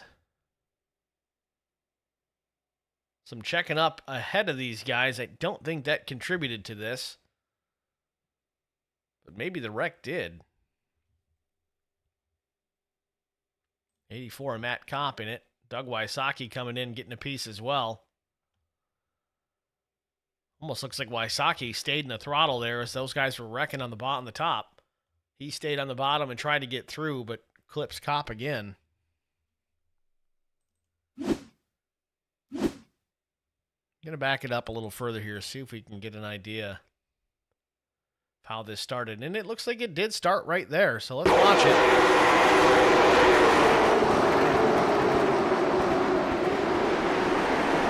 A little bit of contact, Chris Wally and William Tyndall. Slowed the 84, and then everything else is chain reaction.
So we're on the one to go here as they work out of turn number 2.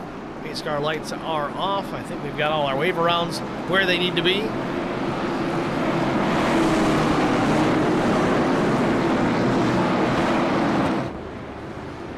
Pace car is in. Green flag. Green flag in the air.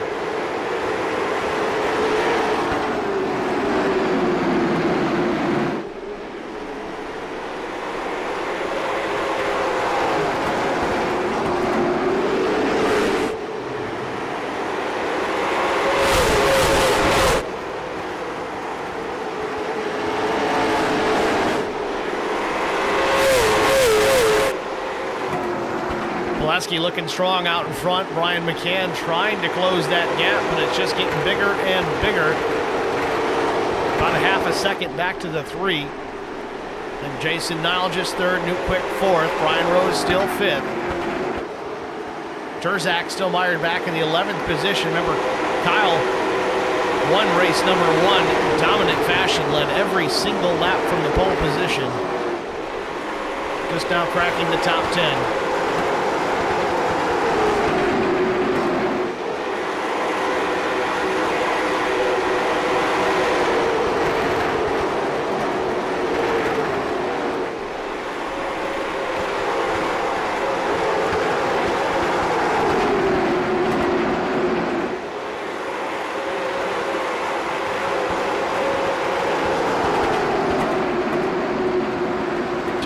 Really trying to rack the bottom of the left side of that number 51 machine. It does help it rotate.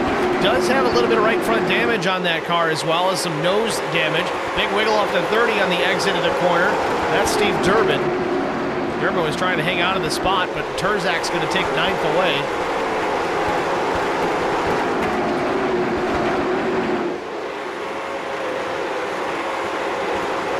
Schofield gets a piece of the wall on the exit of the corner. He continues on, still sticks around to the outside of Kevin McCann. McCann takes the position away. Brandon Mefford having a better run here tonight as he's alongside of Schofield as well, trying to attack and get that position for himself. Alongside, through turns 1 and 2, Mefford with the nose on exit. Might have him clear the exit of 4 here. Power down, Schofield hanging on his right rear. Not enough.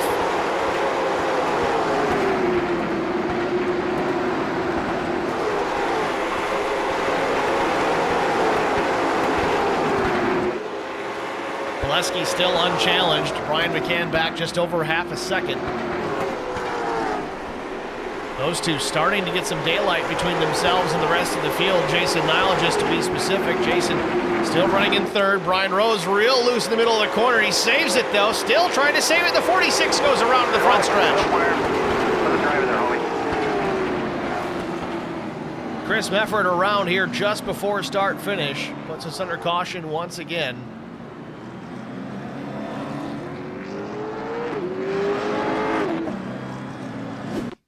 See what happened here off 46.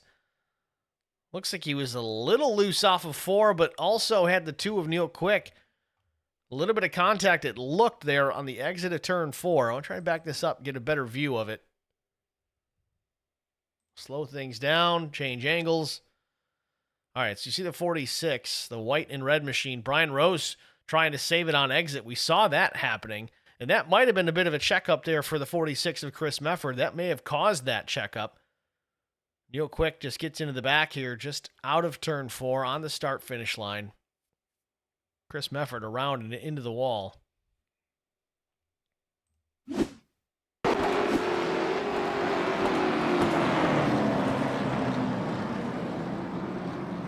Vincent Short says he left for about 30 minutes and they only got 12 laps in. Well, we haven't even surpassed 30 minutes in the race yet, and we're at lap 61. Vince, you got to check your math, buddy. This is the second race of the night.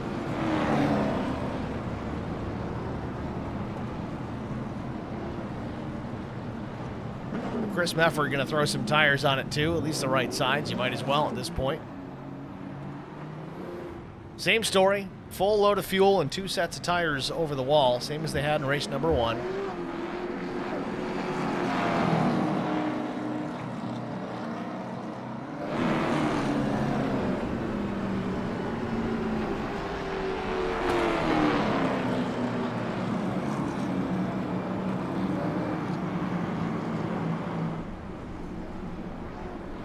We're just past halfway at South Boston, race number 2.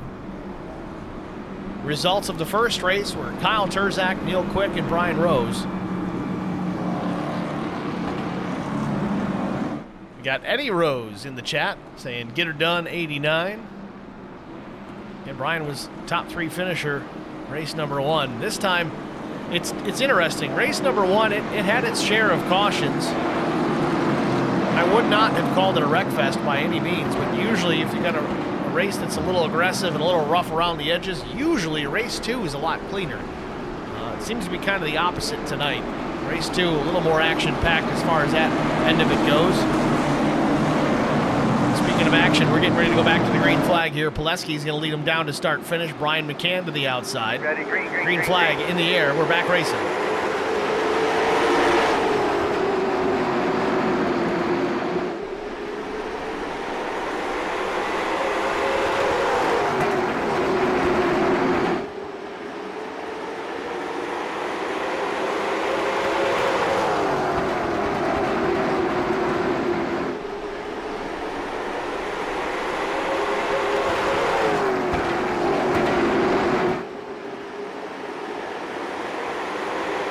A clean restart. Already put 2 car lengths back on the 3 of Brian McCann. McCann, though, does have some front end damage. I know we're not a high-speed track.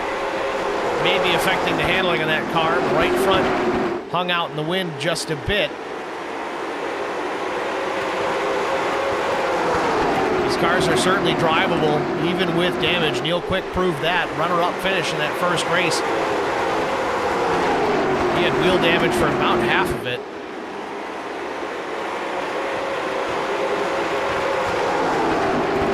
Still the battle in behind Jason Nilges. Troy Radford taking a position away. Kyle Turzak, though, up into that 5th spot, knocking on the door, wanting to get some more.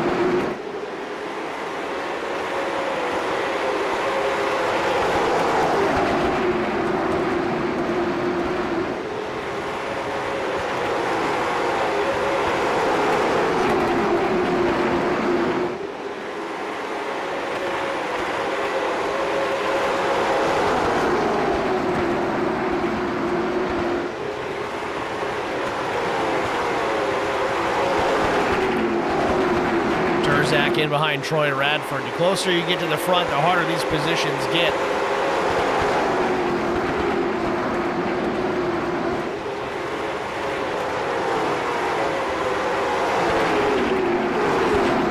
Brandon Mefford to the inside of Newt Quick. Newt, however, had a good start to this one, but he's been falling back for a while. I don't know if he burned up his stuff trying to stay out front. Brian Rose, some contact. And we got a spin off at turn number 2. Chris Wally and others involved in this one. Trevor Quick, I believe, as well. They're going to drop down some oil dragger, I'm sure.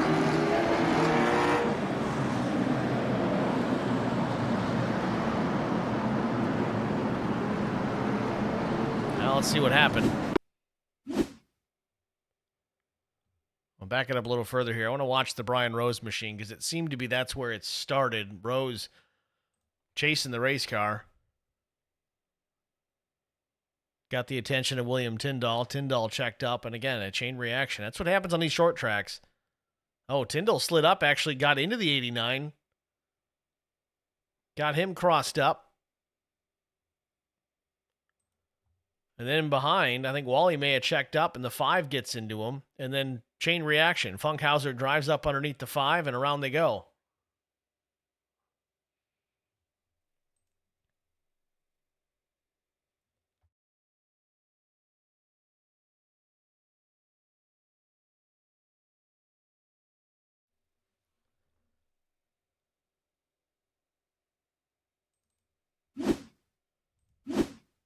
See how it looked from Chris Wally's perspective.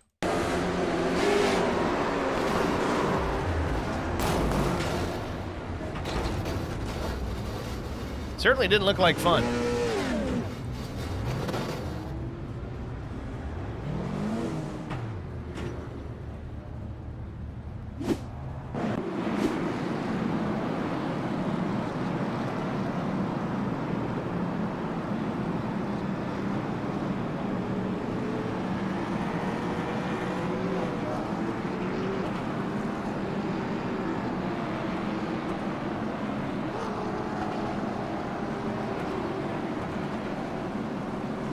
49 laps to go from South Boston.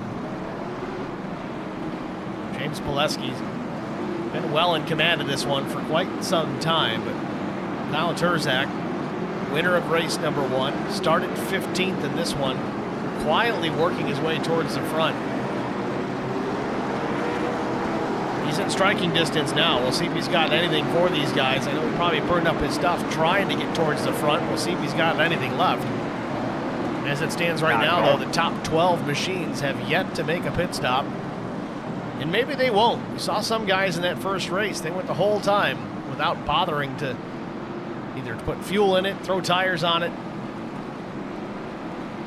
And fuel-wise, they should be more than enough, especially with these cautions.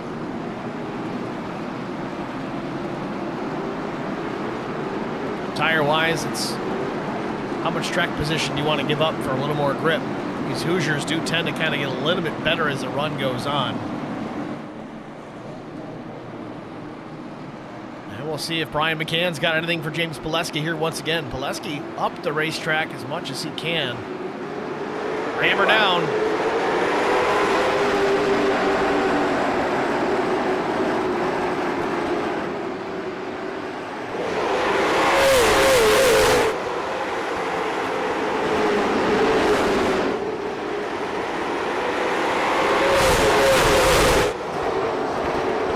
Back with a good restart again. 2.5, 3 car lengths on Brian McCann.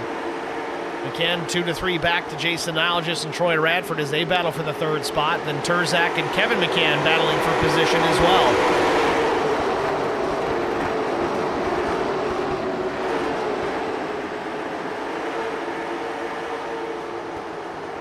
Radford battling back, still trying to fight to the outside of Turzak. Algis up the racetrack. Turzak's got to find a way around here. Niall just kind of acting like a pick. A little bit of contact. Turzak into Radford on the exit at 2. And we have another spin. Back straightaway, we've got big time trouble again. 3, 4, 5, 6 cars plus involved in this. Adam Benefiel trying to get through here. He keeps driving up on cars. Parking lot here in turn 3.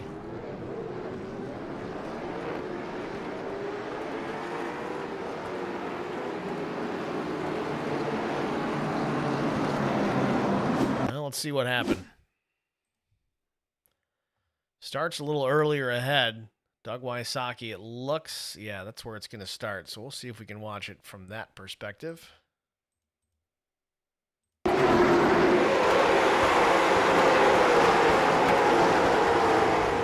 time hit for Doug. And some of these guys, it just, I don't know if they don't notice that there's a wreck, or they don't know they're in reverse. I don't know what's going on here. The 9 is all over the place.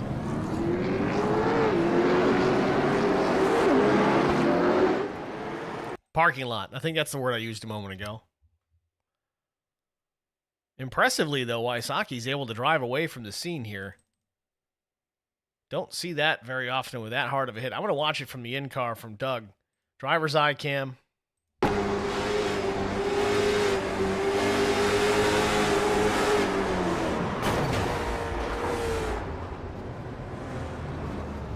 Big hit.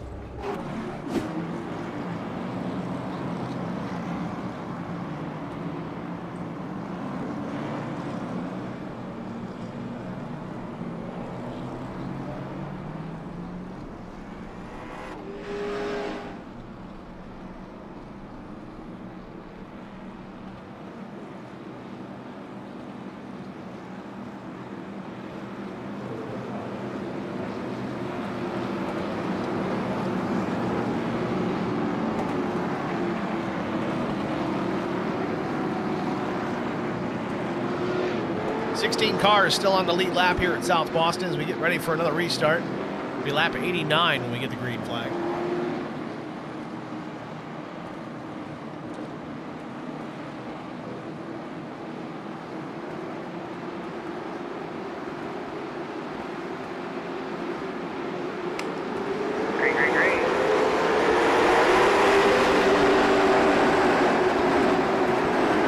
Brian McCann, a little bit better restart this time.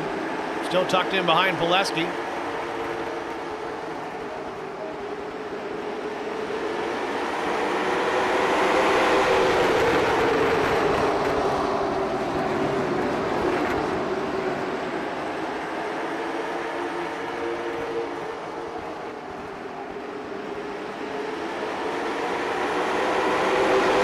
Back to the line, 35 laps to go. I don't think anybody's got anything for Pileski unless Turzak can get up there and challenge. He's up in that third spot, knocking on the door, Brian McCann.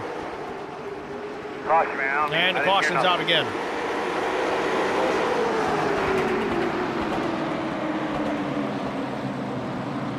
Brian Rose this time.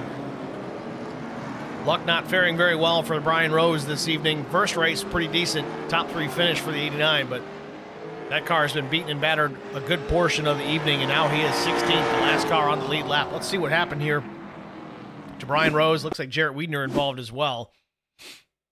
Oh, Chris Mefford just drives into the back of Brian Rose. Entry to turn number 3. I don't know if Brian just checked up early or if Mefford miscalculated his own entry. And then Pedophile, again, driving right into the back of another driver. Let's look at that one as well.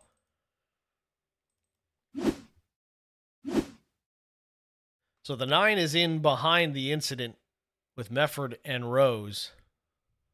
Again, we're watching this at half speed right now.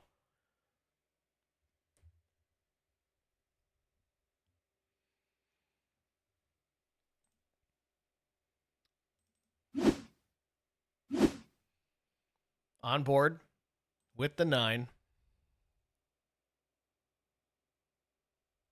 And you can see the yellow lights flashing ahead. Driver's wrecking.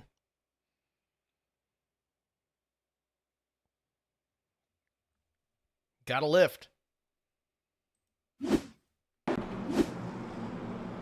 Better yet, on these places, lifting just isn't enough. You got to get on the brakes, and you got to do it in a hurry. I know you got to be aware of who's behind you, because somebody else might run you over, but tough break. Brian Rose in pit lane.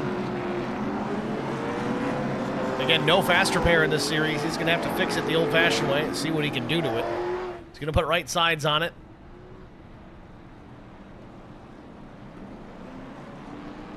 It's probably all he's got time for. Drops the jack and goes. Leaders are coming. So it looks like Brian managed to stay on the lead lap here. We'll confirm that here in just a minute. And yes, indeed. He's going to get caught up to the tail end of the field as we get ready for yet another restart from South Boston. Pace car lights are out. 30 laps to go. It'll be 29 to go as we take the green flag.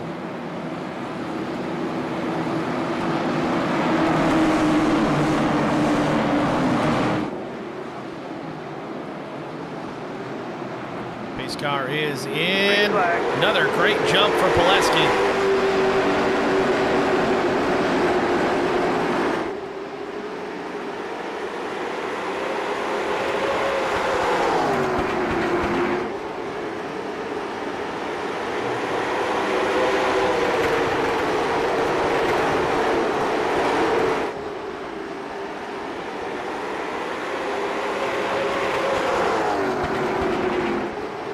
Pileski now about a car length and a half on Brian McCann. But once again, McCann is going to have his hands full. He's got Kyle Turzak right to the back door.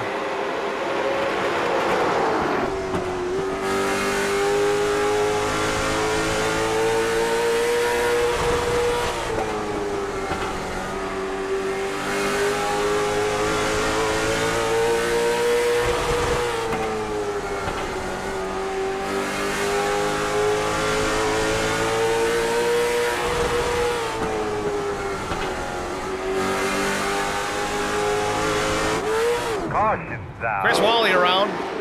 Did you hear any static? Like somebody was speeding up on your radio a few minutes ago? Don't know if he had any help there. It shows Jarrett Wiedner and Lent Cook as well. Let's see what happened here to the 51.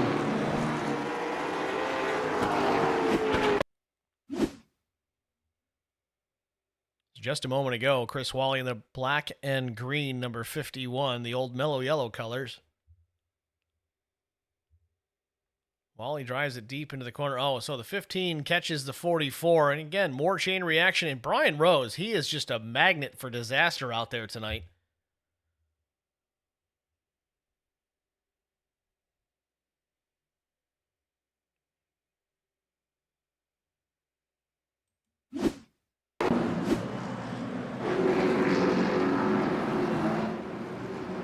.23 laps to go before we settle this one. We're going to get a quick break out of the way. Stay with us. We'll be back after this.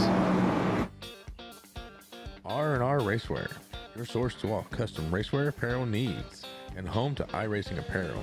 Check it out today at rnrracewear.com.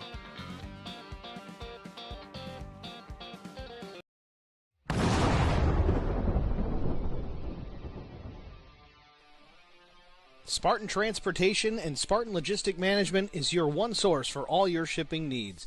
53-foot dry van shipments, auto transport shipments, full-service in-house brokerage, drop-lot facilities, just-in-time deliveries to all auto manufacturers, facilities in St. Louis, Missouri, Kansas City, Missouri, and Indianapolis, Indiana. Spartan Logistics, LLC, proud sponsor of the IROC Series, Kyle Steffens UMP Modified and Silver Crown Driver, and Gordy Gundaker, World of Outlaws late model. Visit us at spartan-logistics.net or find us on Facebook. He's going to try and stop Smith. He drops down below, throws the block, up the racetrack, throws another block. McCann goes to the outside, 3 wide for the race lead in the win here at Daytona. Crosses the stripe and we're all reckoning. Brian McCann takes the checkered flag.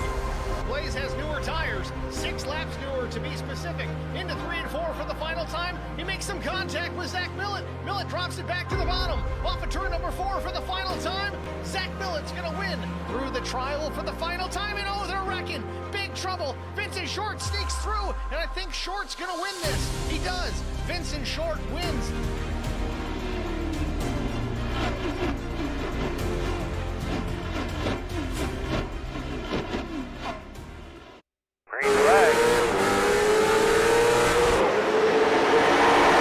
Back in South Boston just in time for the restart. James Pileski ahead of Brian McCann, but Turzak to the inside for second. And we got trouble again. It's all on you, man. It's all on you. You make the call here.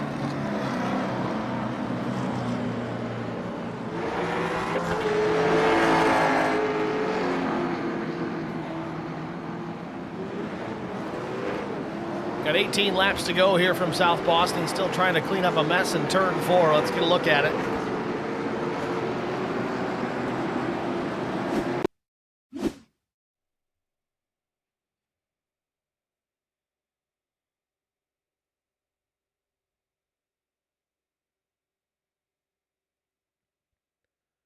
Definitely saw the 34 Wysocki go around. Just not sure what triggered it. Oh, it happens up ahead. Funkhauser turning Nuke quick. And here's the stack up after the fact.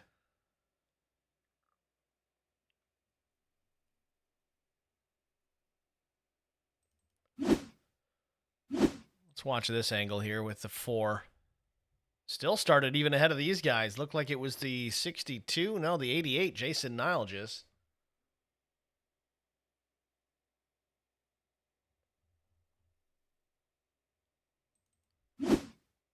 Well, he's already backwards here, so I'm going to back it up.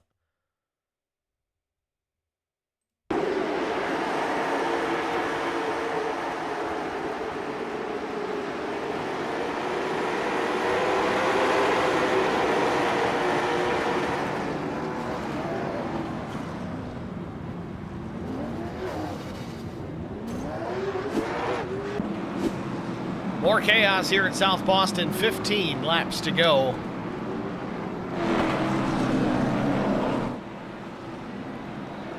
Got Shane Haas in the stream chat saying, oh, what's up, Steve? What's up, Shane?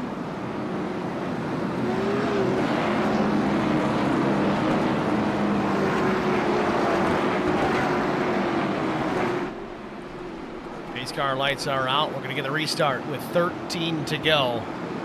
Let's cross our fingers, folks. Let's get this thing to the finish. 13 laps to run it to the end. Pileski and McCann going to lead them down. Then it's Turzak and Mefford. Brandon Mefford having a much better run. Green flag, back out. Restart's getting tighter and tighter, and the caution's already out. Big time wreck here in 1 and 2. Anything like that?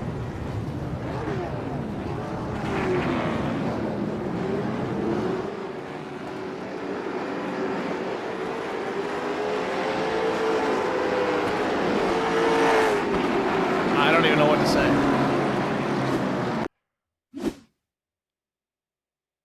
Oh, Kevin McCann starts this one here, gets into the 2 of Quick. Neil Quick, that is, and then huge chain reaction after the fact. Guys just driving up the backside of the cars in front of them. Brian Rose, of course, getting a piece of it again.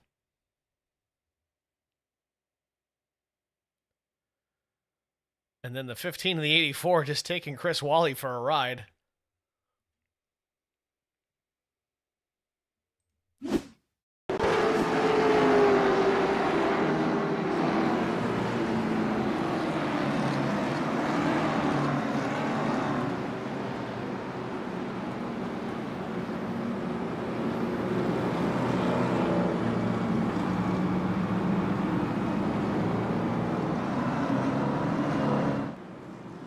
Albert Anderson asking a question in the stream chat, asking about how many fast repairs, and the answer to that question, 0. None. Zilch. Nada. Not one. Proof these cars can take a beating and keep on going. There shouldn't be any. Not enough, Vincent Short says. There shouldn't be any. You don't get them in real racing, why would you take them here?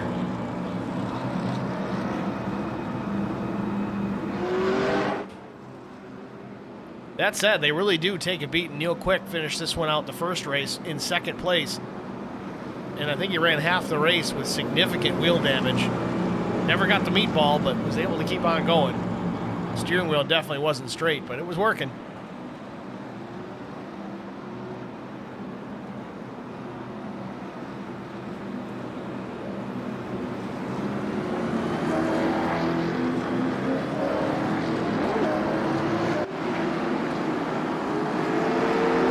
So let's line them up and let's try this again. 7 laps to go when we get the restart. It's going to be Pileski and Brian McCann, and we're going to add an extra lap here. Still trying to get the wave around cars to the back side of the field. It's going to be Pileski, McCann, Turzak, Brandon Mefford, Troy Radford, and Chris Mefford, your top 6.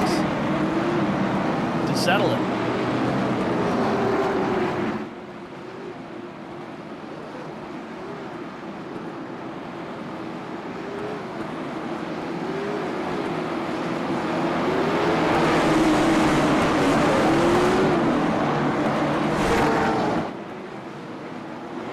Pace car is in. Green flag.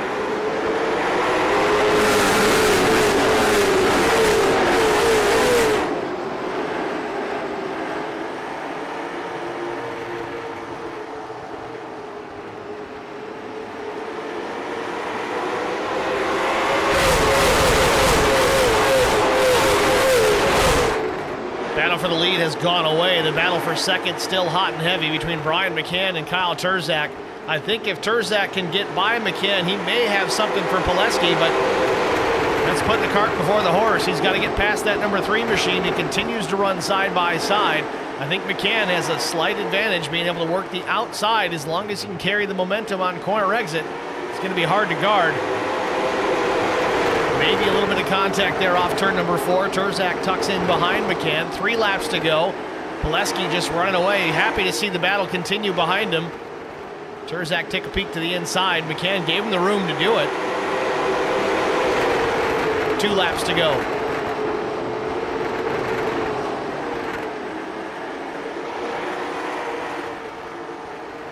Still the battle for second continuing on. Meanwhile, Pileski off turn 4 sees the white flag. Final lap from South Boston.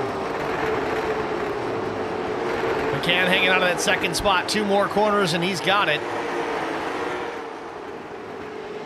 Final time through 3 and 4. James Pileski puts a cap on the race number 2. He's going to win. Brian McCann's second. Kyle Terzak's third.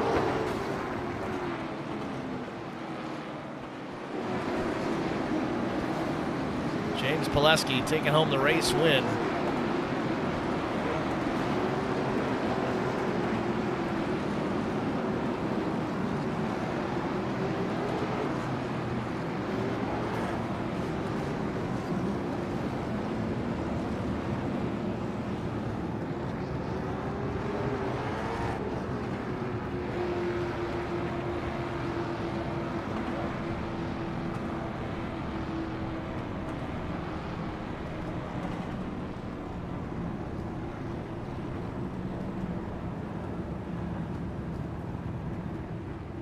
More fireworks off turn number 3 as we get ready to step aside here. We'll take another short break, and we'll have James Pileski, Brian McCann, and Kyle Terzak in the booth after this. Stay with us.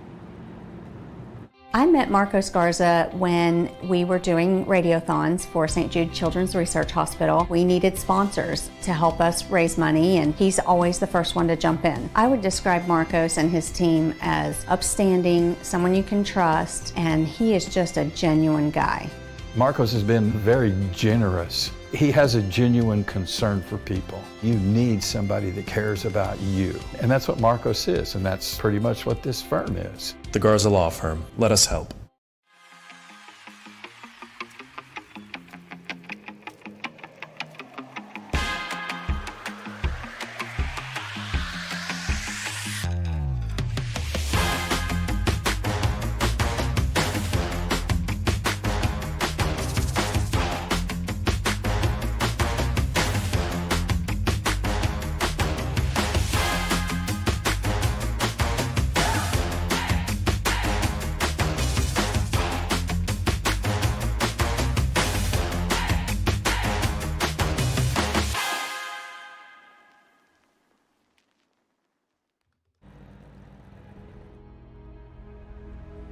Back at South Boston Speedway, race number 2 is in the books, and James Pileski takes the checkered flag. See if we can get him up into the broadcast booth and have a word with our race winner. James Pileski, it's Steve with HBR TV. Got a copy? Hey, buddy. James, congratulations. First and foremost, am I saying your last name right? Yes, it is Pileski. All right, perfect. Well, let's talk about the races tonight. Race 1, a little bit of bad luck, but it kind of worked out in the end as the invert puts you really in a good spot to start this one. 20, 30 laps into this, you take over the race lead and never look back, man. Tell us about strategies that you had coming into tonight, whether it was race 1 or race 2, and what did you change to make things work out better for you in this one? Well, let's not talk about race 1. Hey? Fair enough. I could say some bad things, but I don't want to. So, race 2, I started second. It was, I tried to pass, I forget who it was, for a few laps, but it's like every time I got inside him, the caution would come out, or he was kind of running kind of a defensive line coming off the corner, so it was hard to even get there. So that one restart, I'm like, I'm making it work on the outside. I did, and after that, I just tried to keep a gap between anyone who was behind me and just try to get good restarts, keep that gap, not wear my stuff out, so I had some at the end, and it was a rocket ship at the end. Well, you're certainly strong out there, you and Terzak both. I mean, Terzak started 15th and took most of the race to get him up there. I know those cautions certainly didn't help, but a third-place finish for him. Brian McCann, I think he might have started to learn a little bit from you on the restarts, but still not quite enough to reel you in there at the end. You take the checkered flag here, you win this one. A job well done, certainly. So far, we got 3 races in. Next week, we're going to roll into Kern County, a relatively new racetrack on the sim. You've got plenty of experience on ovals. Obviously, this one being a new racetrack next week. How do you feel about your chances out of Kern County? Oh, you know what? I love Kern. I want to say a race at Kern, so I'm ready for that. Fair enough. All right, James. Again, congratulations, man. Who do you want to thank before I let you go? I got to thank Epic Designs, or Epic Media, Loco Toco Designs, One Life, the Posse, and these guys for putting this all together. All right, James. Well, thanks for talking to us. Good luck next week. Thanks, buddy. James Poleski, your race winner in race number 2 here from South Boston. Next, we're going to pull the driver of the number 3, Brian McCann, up into the broadcast booth. Brian, it's Steve with HBR TV. You got us? Hey, Steve. Brian, congratulations, man. What an interesting night tonight was. A lot of bent fenders, a lot of high tempers or things of that nature. How did your night go? I know race 1 not ideal, but race 2 you hear a runner-up finish. What did you change from race 1 to race 2? What made the difference tonight? Just a little luck on that second race. First race, I think top 5 in both races. So overall, it was a good night for me. But this second race here, the lucky part was there was a huge wreck, and I just somehow squeezed through it. I went from something like 12th to 4th, in that one wreck. So that helped out tremendously. I got a little damage on the car, but it still had engine power and the steering wheel didn't get affected. So we were all good there, and then worked my way up to second. And man, there's just almost nothing you can do to get around the leader because he's got that advantage off the start of the green. And there was a couple times I got to his outside and I messed up, got a little loose, and I was going to try to, hang on the outside with him there, but James was fast on that restart. So I'm happy to get that second place. We're seeing with these cars as the season is still relatively early is they're pretty durable. You can kind of beat and bang on these things and they still run pretty well. Neil Quick was an example of that. He had damage for the better part of half the race in race 1, still finished second. What's the key to getting around these places with these cars? I know you can beat and bang and do this and do that. They're hard to pass, though, with the lack of power. I mean, what do you really need to do to get a pass done in these things? Man, I wish I had that answer for you. I don't know, but I know there is a little bit of tire savings. So, me and Kyle were talking before I got pulled up, and, Kyle's right front was something in the 50s and mine was still in the 70s. So, at the end when me and him were battling there, I'm sure that helped me out a little bit. So tires are there. As far as trying to set up a pass, you just got to somehow get that run off. And that high side here tonight was pretty good. We did see quite a bit of side-by-side racing. The high side did come in, so that was a plus. We can only hope for more of the same out at Kern County next week. Brian, I don't know if you've got any laps there. I know you don't have a ton of laps in this car to begin with, but how do you feel about Kern County next week? Kern, I've had some races there, and I think I did a Gen 4 race there. And even though it was a caution fest, it was still fun. But no, I look forward to these cars at that track. I think it'll be pretty interesting. Kind of what it's made for, but nevertheless, we move on to next week at Kern County. Brian, congratulations on a runner-up. Who do you want to thank before I let you go? Yeah, my family, you for doing the broadcast, league admins for putting this show on, our race control sponsors, and our drivers for showing up every week. 28 drivers on a short track. That's quite the entertainment. Thank you. Thanks for talking to us, Brian. Good luck next week. Thanks. Brian McCann, your runner-up here at South Boston. We're going to pull Kyle Turzak into the booth next. Winner of race number 1, third place here in race number 2. Kyle Turzak and Steve with HBR TV. You got me? Yes, sir. Kyle, congratulations. A rough night, but still solid finishes. Race win in the first race. You had to come from 15th to finish 3rd. What was the deciding factor? What held you up the most tonight? Was it the cautions? It was just a matter of just trying to get into a rhythm. What was the main issue with this second race? Just honestly me, I got in the back of Doug right there, and that sent me to the back. And then after that, man, it was a caution fest, and I just didn't have time to get up to speed. And by the time I did get back up there, my tires were burnt to the ground.